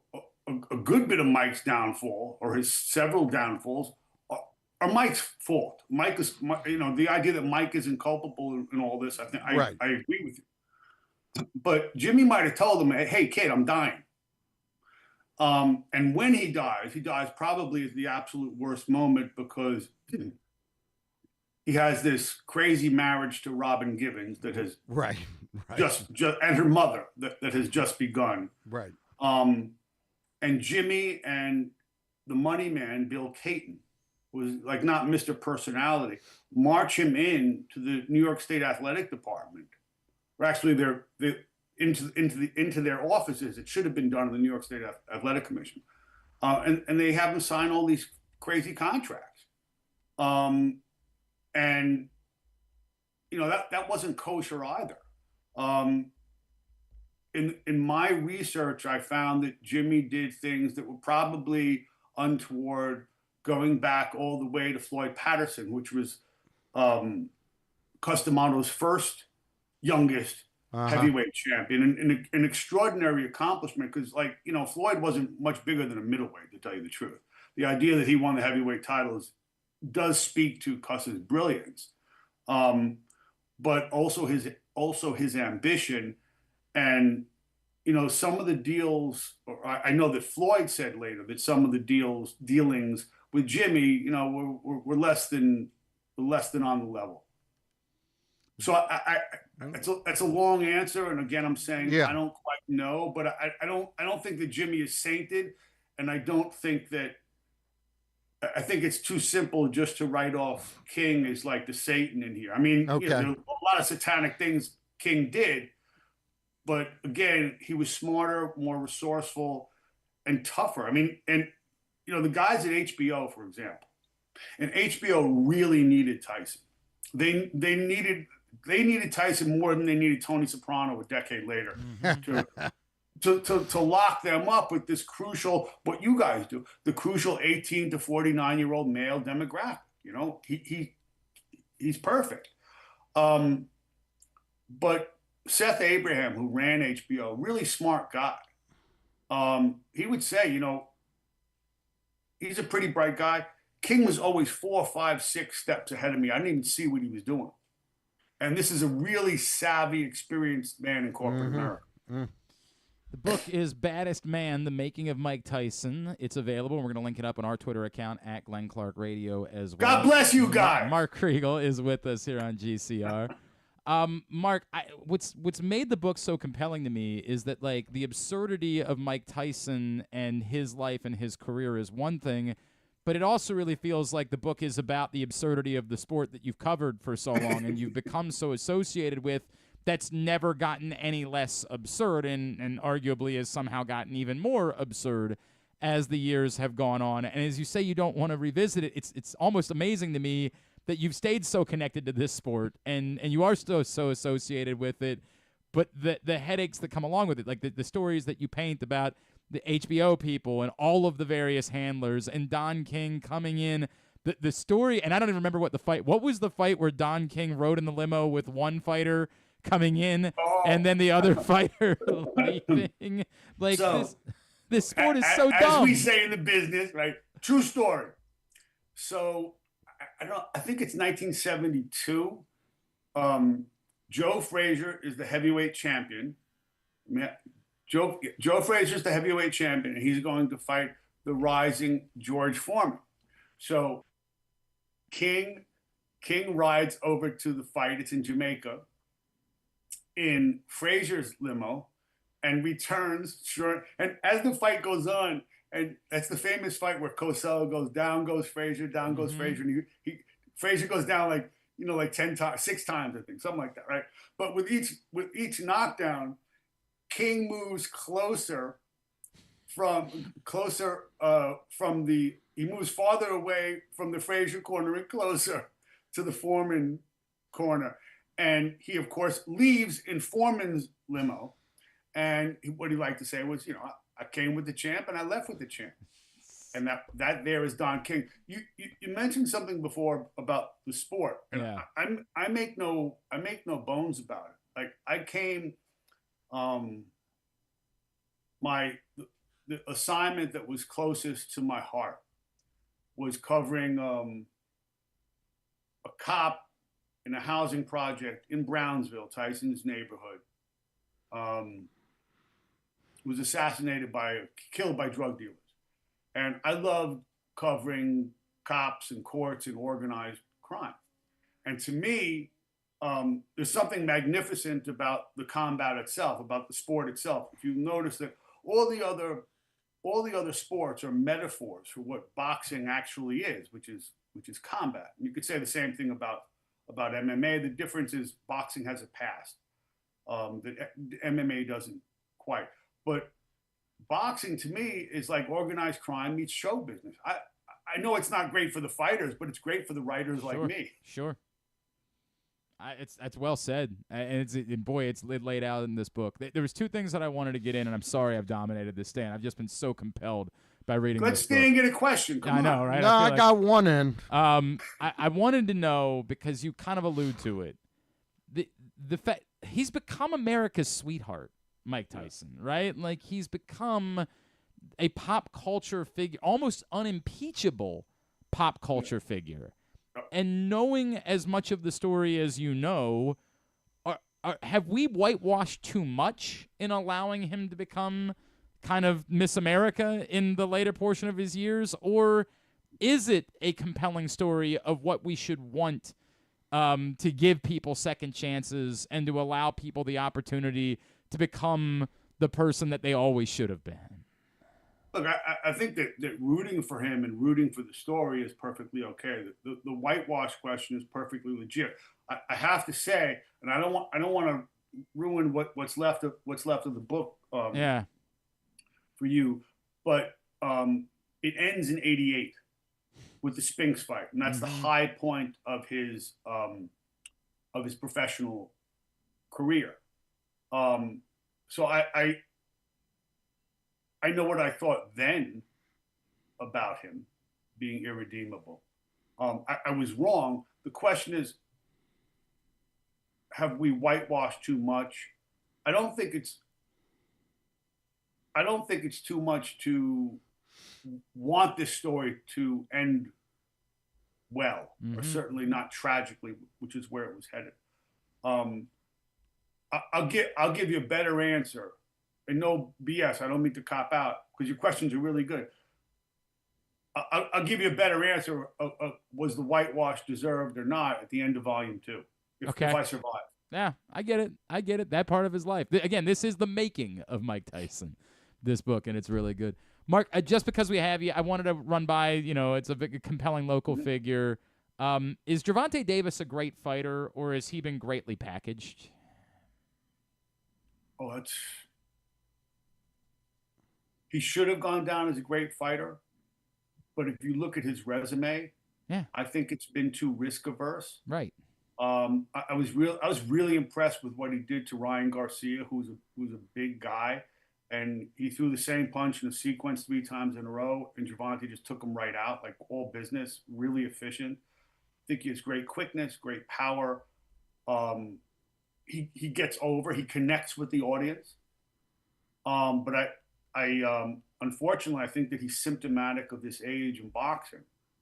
That it's not that he hasn't fought anybody, but he hasn't fought enough somebodies. Mm-hmm. And I think ultimately that, he can make a lot of money fighting lesser guys. And I think that's the way he's been matched. Yep. I don't blame him. I blame boxing.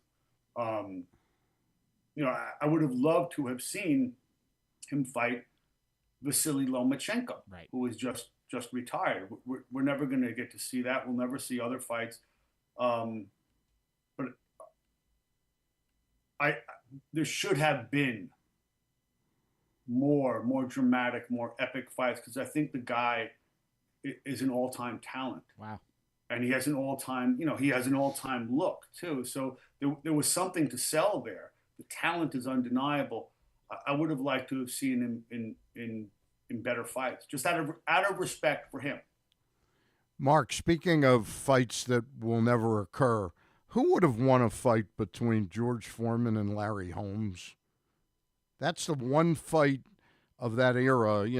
They sort of not Mike Tyson, George Foreman, and Larry Holmes. Foreman had kind of moved on and left for a while until he came back when he was 38 or 39. Who would have won between the two of them in their prime? In their prime? Yeah. In their primes, I think Larry. Yeah. In their primes. Okay. Larry was such a great fighter who had the completely undeserved misfortune of coming after Ali. Yeah. Yeah. He wasn't charismatic, and we've punished him for that.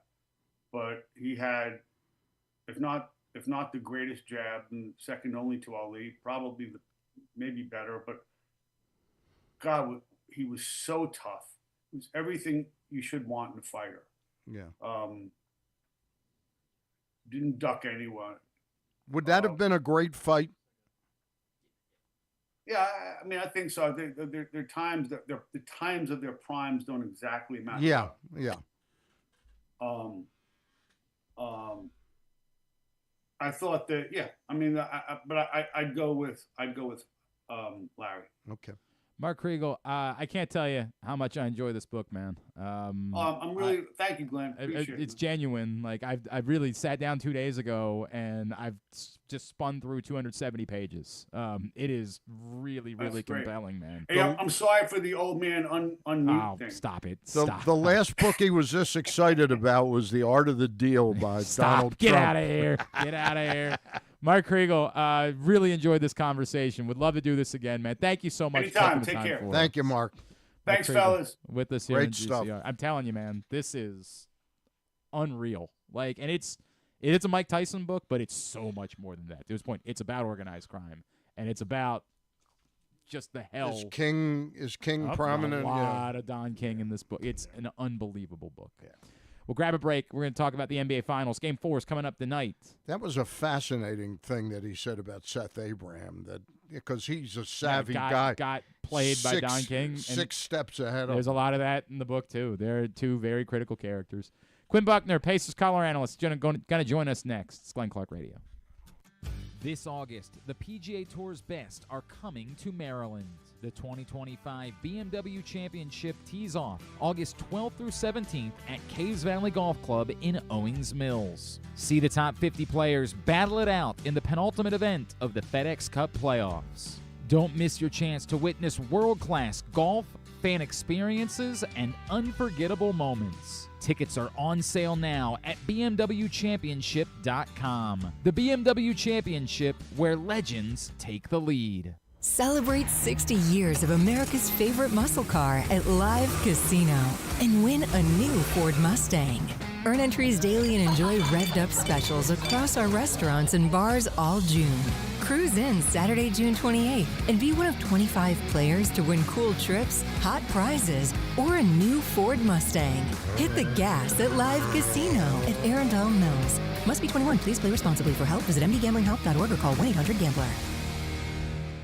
Driving in Maryland? Did you know an Easy Pass from DriveEasyMD.com can save you time and money? Of course you did, because you are a thrifty driver. An antenna reads your Easy Pass transponder and automatically deducts the toll from your Easy Pass account. Learn more at DriveEasyMD.com.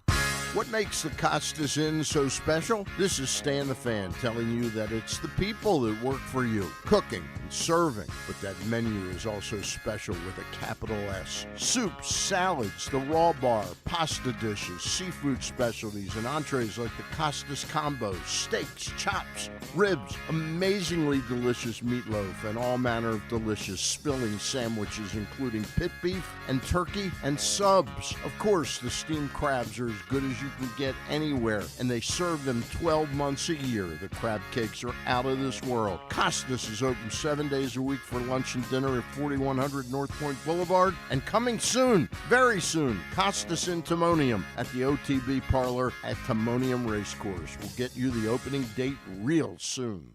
Gambling can be a fun and entertaining experience, but there are risks involved. If you're planning on betting on the game at the casino or on your phone or computer, know your limit, stay within it.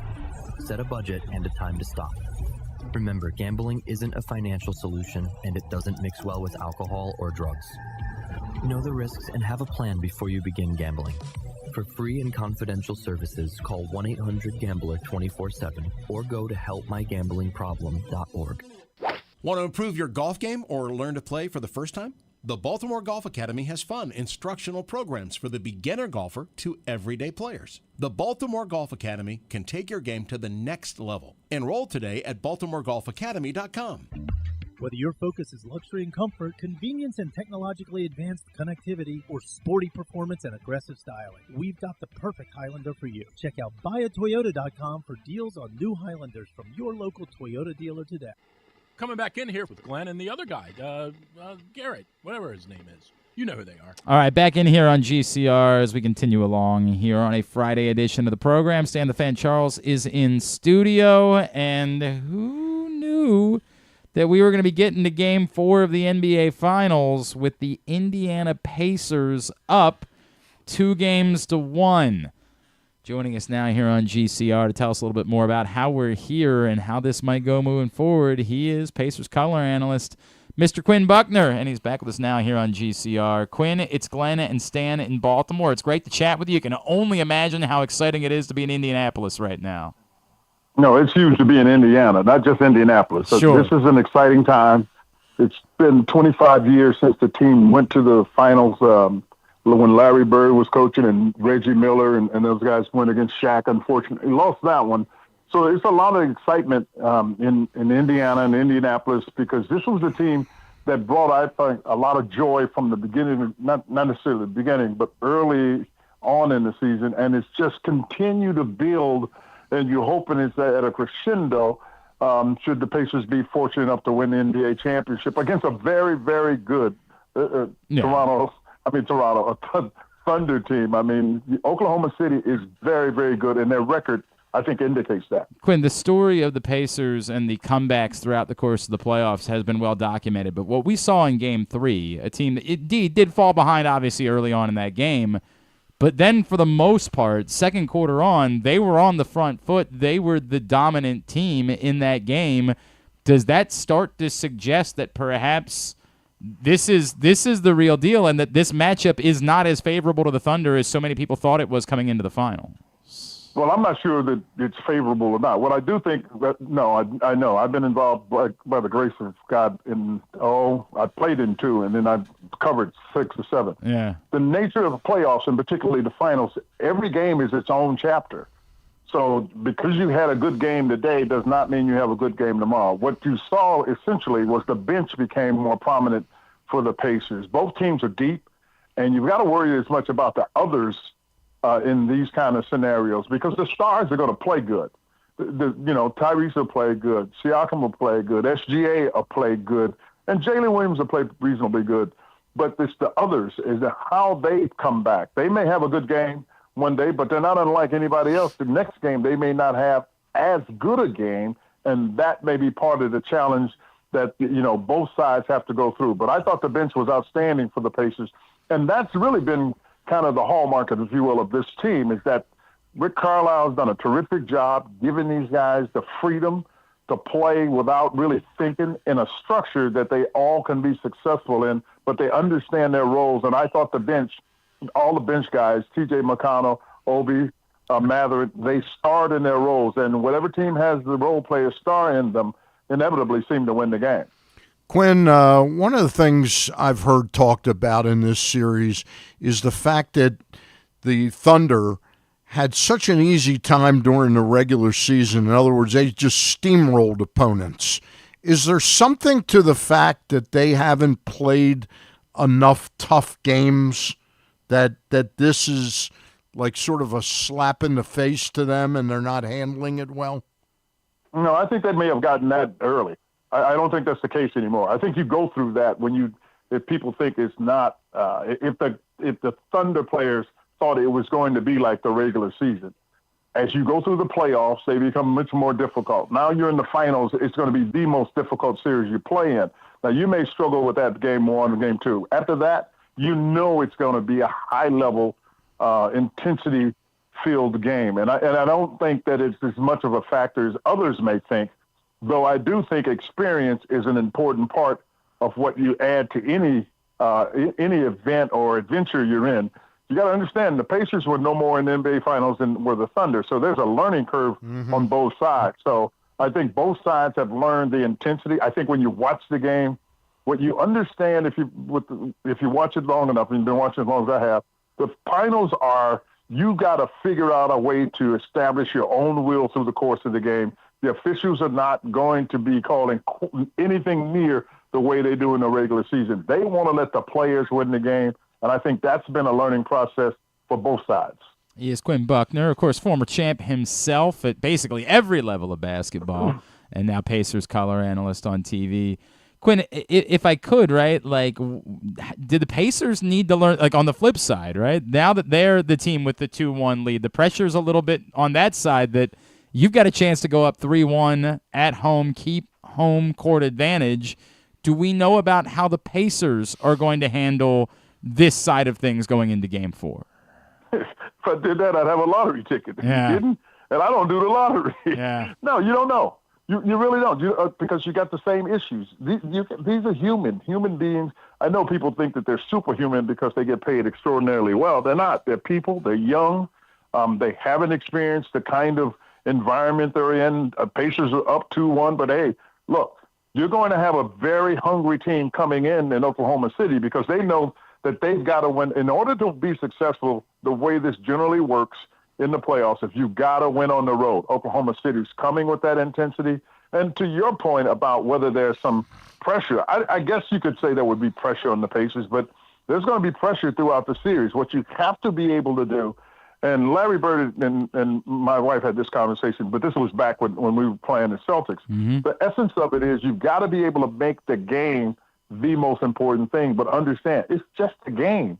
What tends to happen with some people is they allow the outside forces, this media, social media, when you're concerned about whether you make a mistake and who is evaluating you in those mistakes, and you take that value and you place it on yourself, then you put yourself in a difficult position. Otherwise, you're just going out to play a highly competitive game, one that neither side wants to lose, and I think that's what we'll see tonight.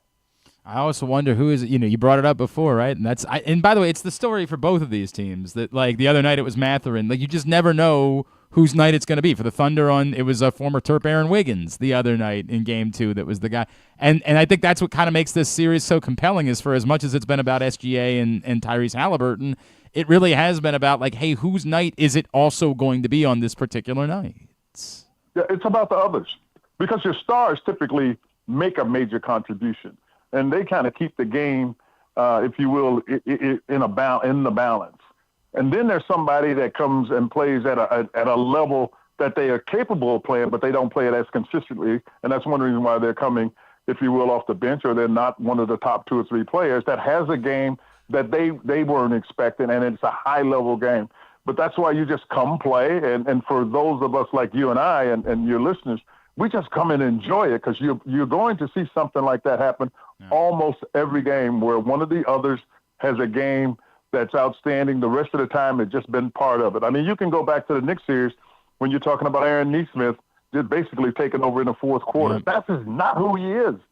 And he hadn't played quite that way on the offensive end, but defensively he's consistent. So what guys try to do is be consistent in their roles. And every now and then one of those great games comes, and you hope it's at the right time for your team.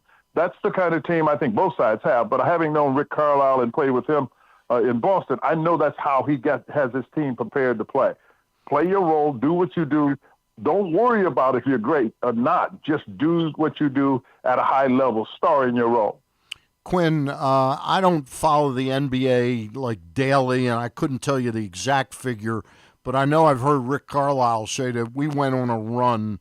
What was it, the last 6 weeks, Glenn? Something like that.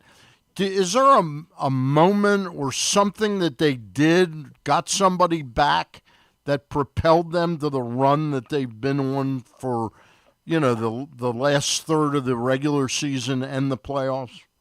Well, it's a part of the team went 10-15. Ty came back from the Olympics. I'm not sure he was fully healthy. Tyrese came back. I'm not sure he was fully healthy. Shortly thereafter, in November, I want to say early, Aaron Nesmith steps on one of the matter of fact, Willie Green, the head coach's foot, and hurts his ankle. Then Nembhard gets hurt. And then, believe it or not, Ben Shepherd gets hurt. Now, the three guys that I mentioned that are players are the three best perimeter players defensively on the team. Okay. Ty is Ty. You need him because he's the engine. But those three players allow you to be able to guard wings. This is a wing league now. I mean, it used to be a center low post game. This is a wing game. So you couldn't guard as well. All of a sudden, those guys come back at the 10 and 15 mark, and then you keep going and you get those guys healthy. Now you got to get into a rhythm. And the Pacers basically, I thought, right about the second week, maybe in March, after you come back after the break, because the break is something that you got to consider in this. All of a sudden, you got all of your pieces. You can find a little bit of rhythm. And I think that started to happen for Rick Carlisle. Now he can figure out his rotations and who he can trust in what circumstances. And you're talking about a guy in Rick Carlisle who's been involved in this game some 40 years. So Rick is one, and I say this, and I've been saying it all year, but we're the Pacers, and I'm not sure that everybody follows. Rick, he's one of the top three coaches easily in the league, but he may be the best coach in the league. I know this. The guy is a savant. I've been saying it. He's incredibly creative offensively. He's an incredible guy, very sharp, loves the sport, but he loves helping young people grow and learn and get through adverse situations. You can find no more adversity than an opportunity to play in the NBA Finals and have this potential opportunity at 2-1 with a chance to go up 3-1 going back to Oklahoma City. These are the kind of things the coach enjoys, and the staff deserves credit for that. Game 4 coming up tonight in Indianapolis. Quinn Buckner, truly appreciate you spending some time with us. Enjoy the rest of this ride. Thank you so much for doing this morning. Thank you so much for your time. Thanks, Quinn. Quinn Buckner with us here on GCR. Man, he was a tough player. Man, he was a hell of a player. I don't know. He was the hardest guy I ever had to Yeah? guard. Yeah. And now this is after your time in the NHL, too, which is what kind of made it amazing, is that it was both things for you. I don't know what I think is going to happen now. Like I've said all along that I thought it was preposterous that the Thunder were minus 750 favorites coming into the series. I would have agreed. But yet I couldn't bring myself to bet the Pacers either, right? Even getting good money on them, I was like, well, but I do think the Thunder deserve to be the favorites in the series, but I never understood how a team that had never been here before could be considered to be such strong favorites. I don't even know that I would, if a team had been here before, that I would have thought that 750 was fair. At this point, I really do think it's kind of a crapshoot now how this whole thing plays out. That if things start to go poorly, the doubt that can creep in for the Thunder in this, Well, I mean, they have to win tonight. They're not going to beat this Indiana team 3 straight games. You wouldn't think. Even though they were 2-0 against them during the season. But we'll see.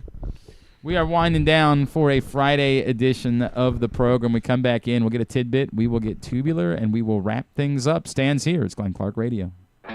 Feeling sluggish, unfocused, or not like yourself? It could be low testosterone. At Game Day Men's Health, we specialize in testosterone replacement therapy to help men boost energy, improve mood, and regain confidence. Our treatments, including testosterone cypionate, are safe, natural, and tailored to fit your lifestyle with weekly injections or pellet therapy. Get started today with a free testosterone test and feel the difference. GameDayMen'sHealth.com.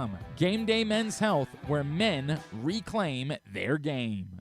What makes the Costas Inn so special? This is Stan the Fan telling you that it's the people that work for you, cooking and serving. But that menu is also special with a capital S. Soups, salads, the raw bar, pasta dishes, seafood specialties, and entrees like the Costas Combo, steaks, chops, ribs, amazingly delicious meatloaf, and all manner of delicious filling sandwiches, including pit beef and turkey and subs. Of course, the steamed crabs are as good as you can get anywhere, and they serve them 12 months a year. The crab cakes are out of this world. Costas is open 7 days a week for lunch and dinner at 4100 North Point Boulevard, and coming soon, very soon, Costas in Timonium at the OTB Parlor at Timonium Racecourse. We'll get you the opening date real soon.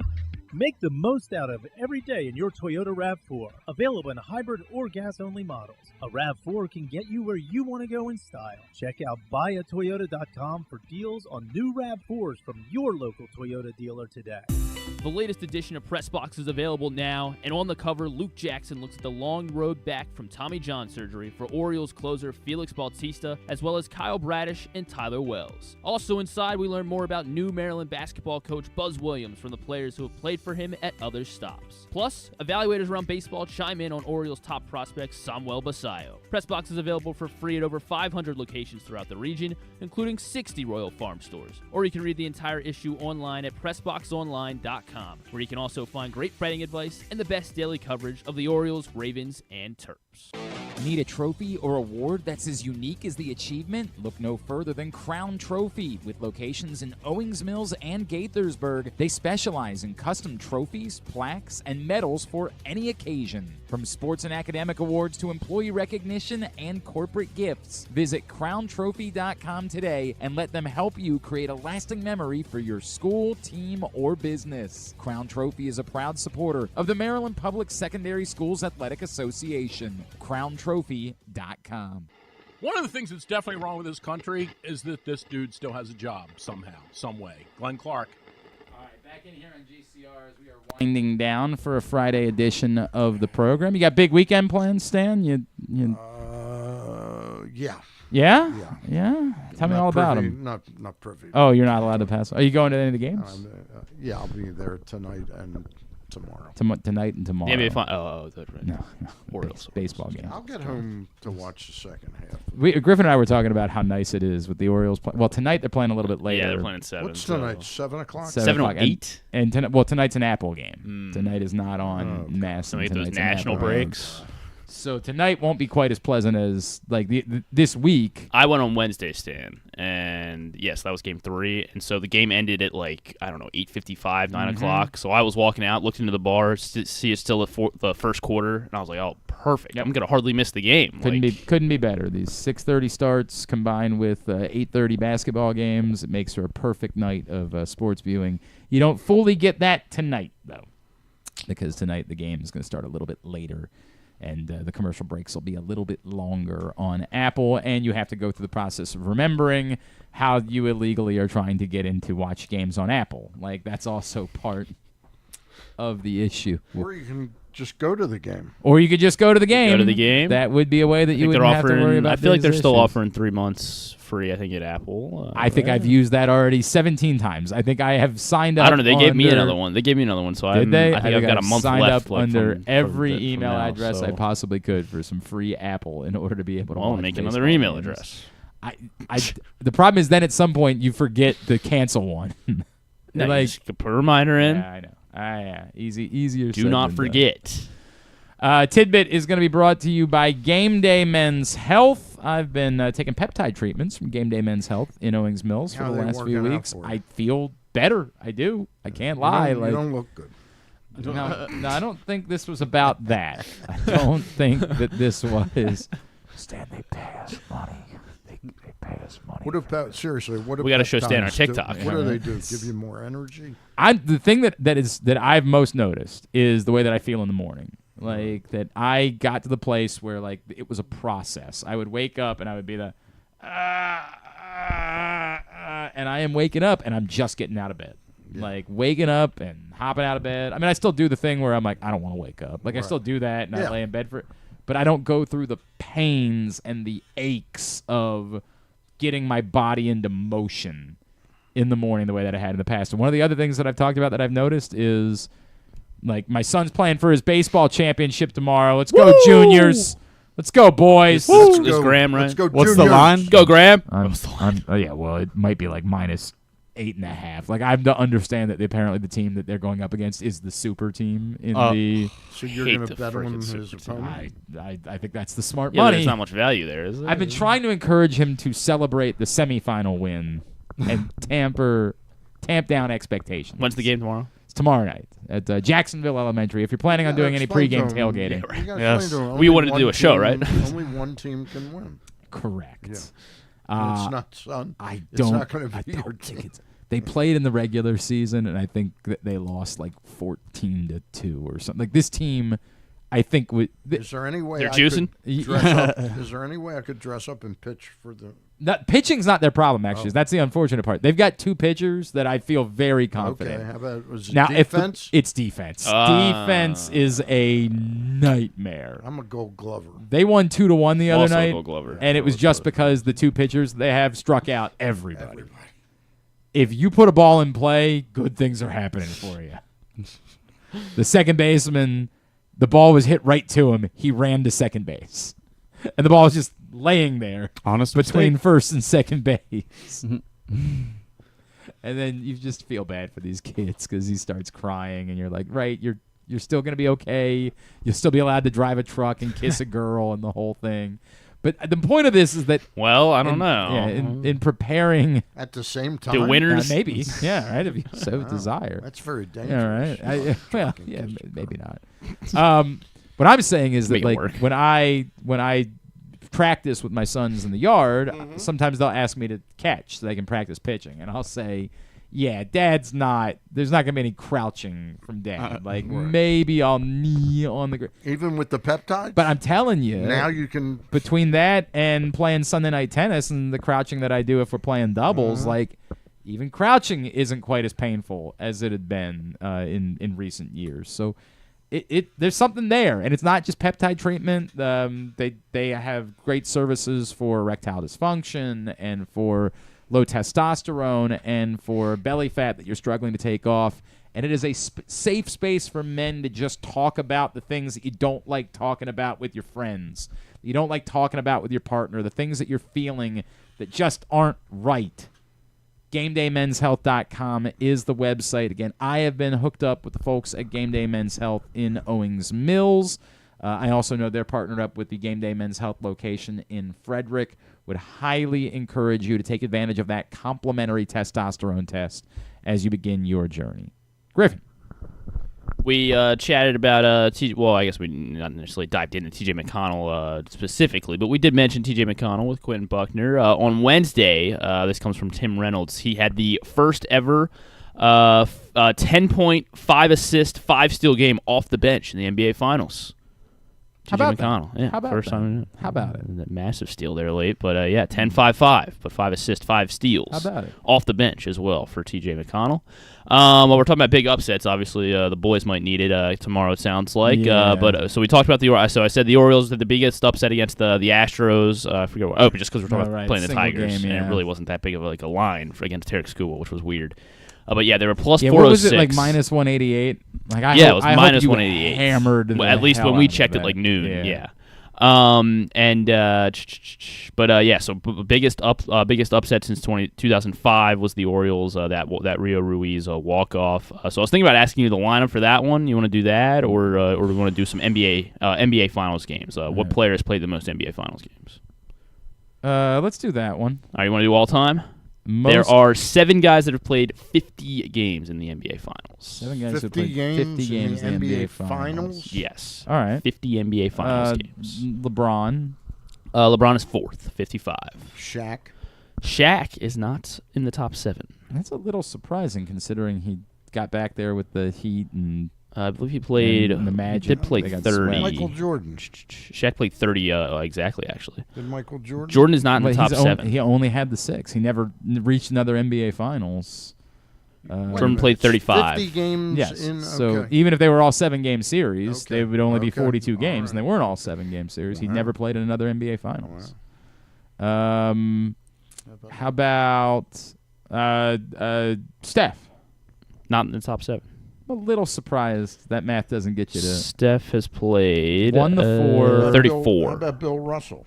Bill Russell is, Yeah, yes, that's a good definitely. Number 1, 70 NBA Finals And appearances. wouldn't Sam Jones be on that list? Sam Jones will be on the list as well. 64 Wouldn't for Casey Sam Jones. be on that list? Casey Jones is just outside our my 50 game cutoff. How about- 44 for how Casey about Tommy Jones. Heinsohn? Heinsohn is on the list. 52.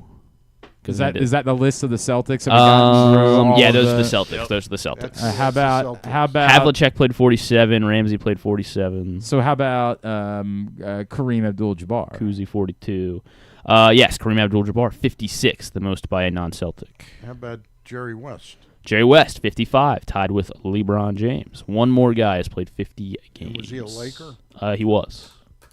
Magic Johnson. Magic Johnson. 50 games in the NBA Finals. That's pretty good. Yeah.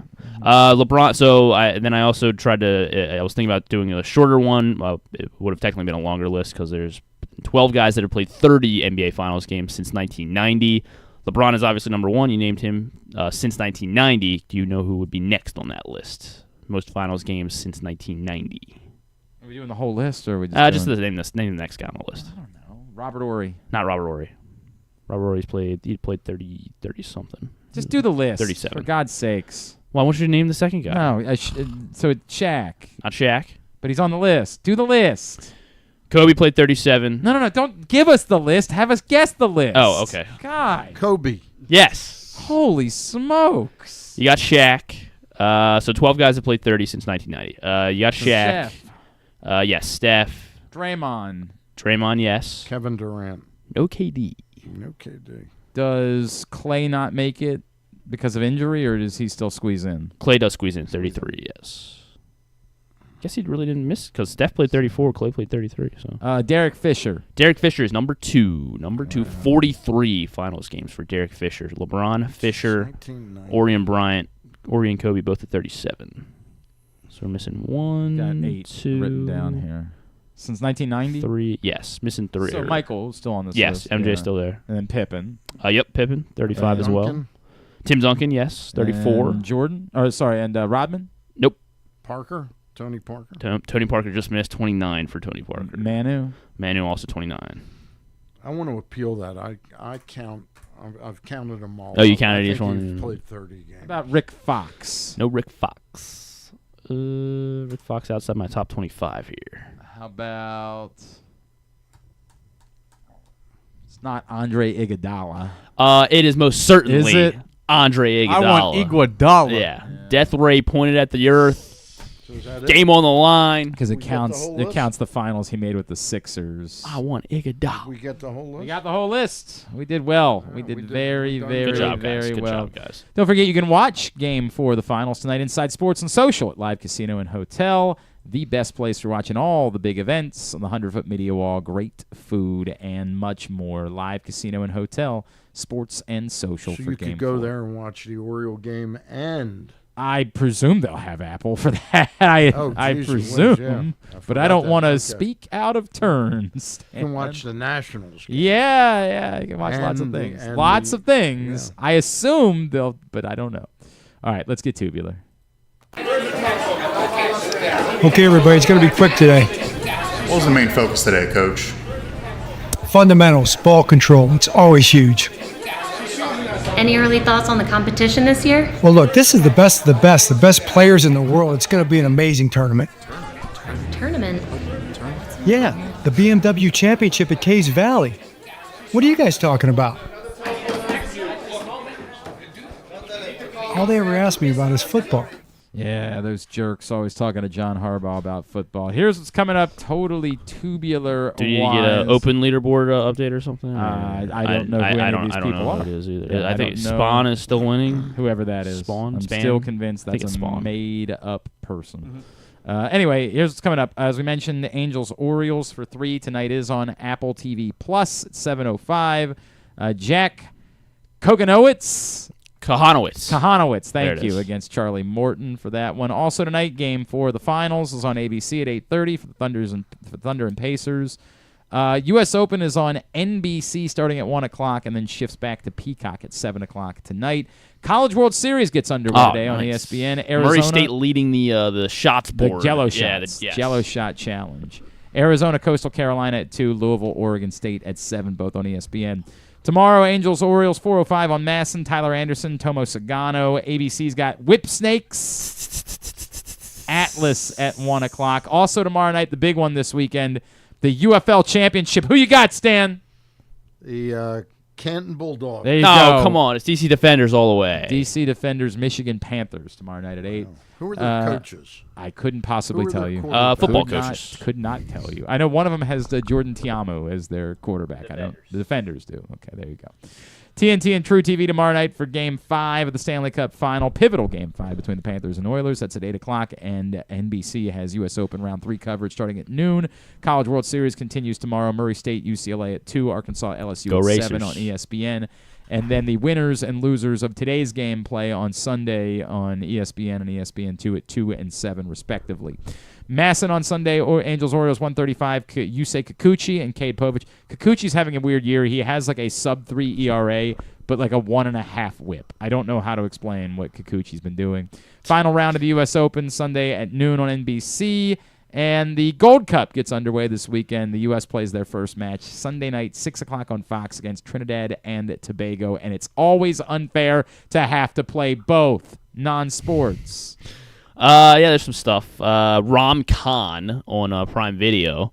This could be. It's not like a It's not like a bad one, but this could be like a potential book clubber if you're really struggling. Rom Khan, Who the F is Jason Porter?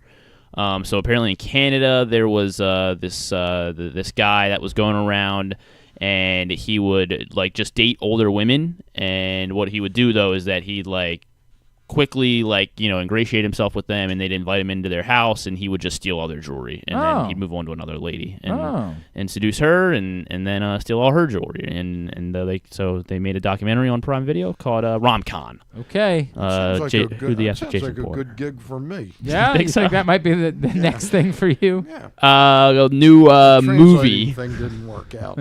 Daisy Ridley movie on HBO Max called Cleaner. And it looks like Daisy Ridley is just does Die Hard. She's an ex-soldier who turned a window cleaner of like a skyscraper, and so this guy's. I hate this. Yeah, it's but there's a terrorist attack on the skyscraper. Okay. Well, but it's not. But however, terror attack on the skyscraper. There's like because there's like a bunch of billionaires or something meeting in the building, and it's like these are like our environmental activists that I think are like taking over the building. So it's like kind of like there may be right. So it's kind of like the terrorists actually might be like good guy, like they want good things, but like also they're like holding a bunch of people hostage. But she she has to take these guys down one by one. Daisy Ridley does after she breaks into the building. All right. After starting on the out. Yeah, Cleaner. Daisy Ridley is the cleaner. Isn't the Cleaner also the name of a show? No, it's Duster. Is that what you're thinking? What was the cleaning lady? Cleaning lady. Oh, the that's cleaning what lady. It was. Yeah. Coming out with a series. Yeah, Josh has got his series coming out.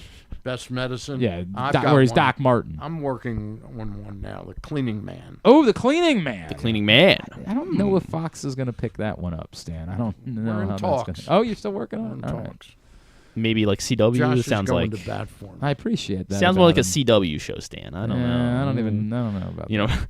Echo Valley is a new movie on Apple TV Plus. Julianne Moore plays the mother. Julianne Moore is a mother whose secluded life is interrupted when her troubled daughter Sydney Sweeney shows up. You got me. We got it. We found out. What was that? An owl? Wow, my bad. No, we can play an owl though. We got a. There's a Don't get me wrong. There's a professional turkey. She's lovely. She shows up frightened and covered in someone's blood, so apparently she killed her boyfriend by accident. I believe her. Julianne Moore covers. That could never happen. Julianne Moore covers it up, but Sydney Sweeney's character is like really schizophrenic and basically summer for ruins Julianne it. Moore, by the way. Yeah, Sounds like Your Honor. After Sirens, now she's working with. May December a couple years back. Big Yeah, summer for Julianne Moore. I'm a fan. We got a new series on ABC. This is why there's no sports Sunday night. Can we wrap already? No, we can't. New series Sunday night. So this is why there's no sports. Underdogs. It's a nature doc narrated by Ryan Reynolds. I saw a promo for that. Nature's Underdogs. Okay. And then on Kimmel tonight will be David Spade and Wiz Khalifa. They are promoting the NBA Finals. There you go. All right. Thanks today. Probably is what they're doing. Yeah. Thanks to Mark Kriegel. Thanks also to Mark Gubicza and to all the Marks, frankly. Anybody who's named Mark and Quinn Buckner. I'm a Mark. Yeah. We'll get it up in the greatest hits section of the. I thought you wanted to do it. Galveston. Tab at GlennClarkRadio.com. That dirty water. That's not bad. Sunday night. Look at you. That ain't no beach. Sunday night, the bat around 8:30 with Paul and Zach, and then we're back with you Monday morning at 10 a.m. with Stuff and Things. Tony Massenberg should join us Monday. Okay, talk some more NBA Talk some Finals. basketball. Thanks, everybody at PressBox, all of our great sponsors and partners. Game Day Men's Health, the Maryland 5-Star, Live Casino and Hotel, BMW Championship Crown Trophy, Easy Pass, Baltimore's Classic 5 Golf Courses, HelpMyGamblingProblem.org, Costas Inn, Maryland Sports, your local Toyota dealer, buyatoyota.com. Thanks to Stan at Stan the Fan, back in action on Monday with Ross and Luke. Thanks to Jake at AlexWilson_ on Instagram. Thanks to Griffin at Griffin_Bass. Follow us, Twitter, Instagram, and TikTok at Glenn Clark Radio. Have a great weekend. Go Birds, go Team USA or the U.S. men's national team. Duke sucks.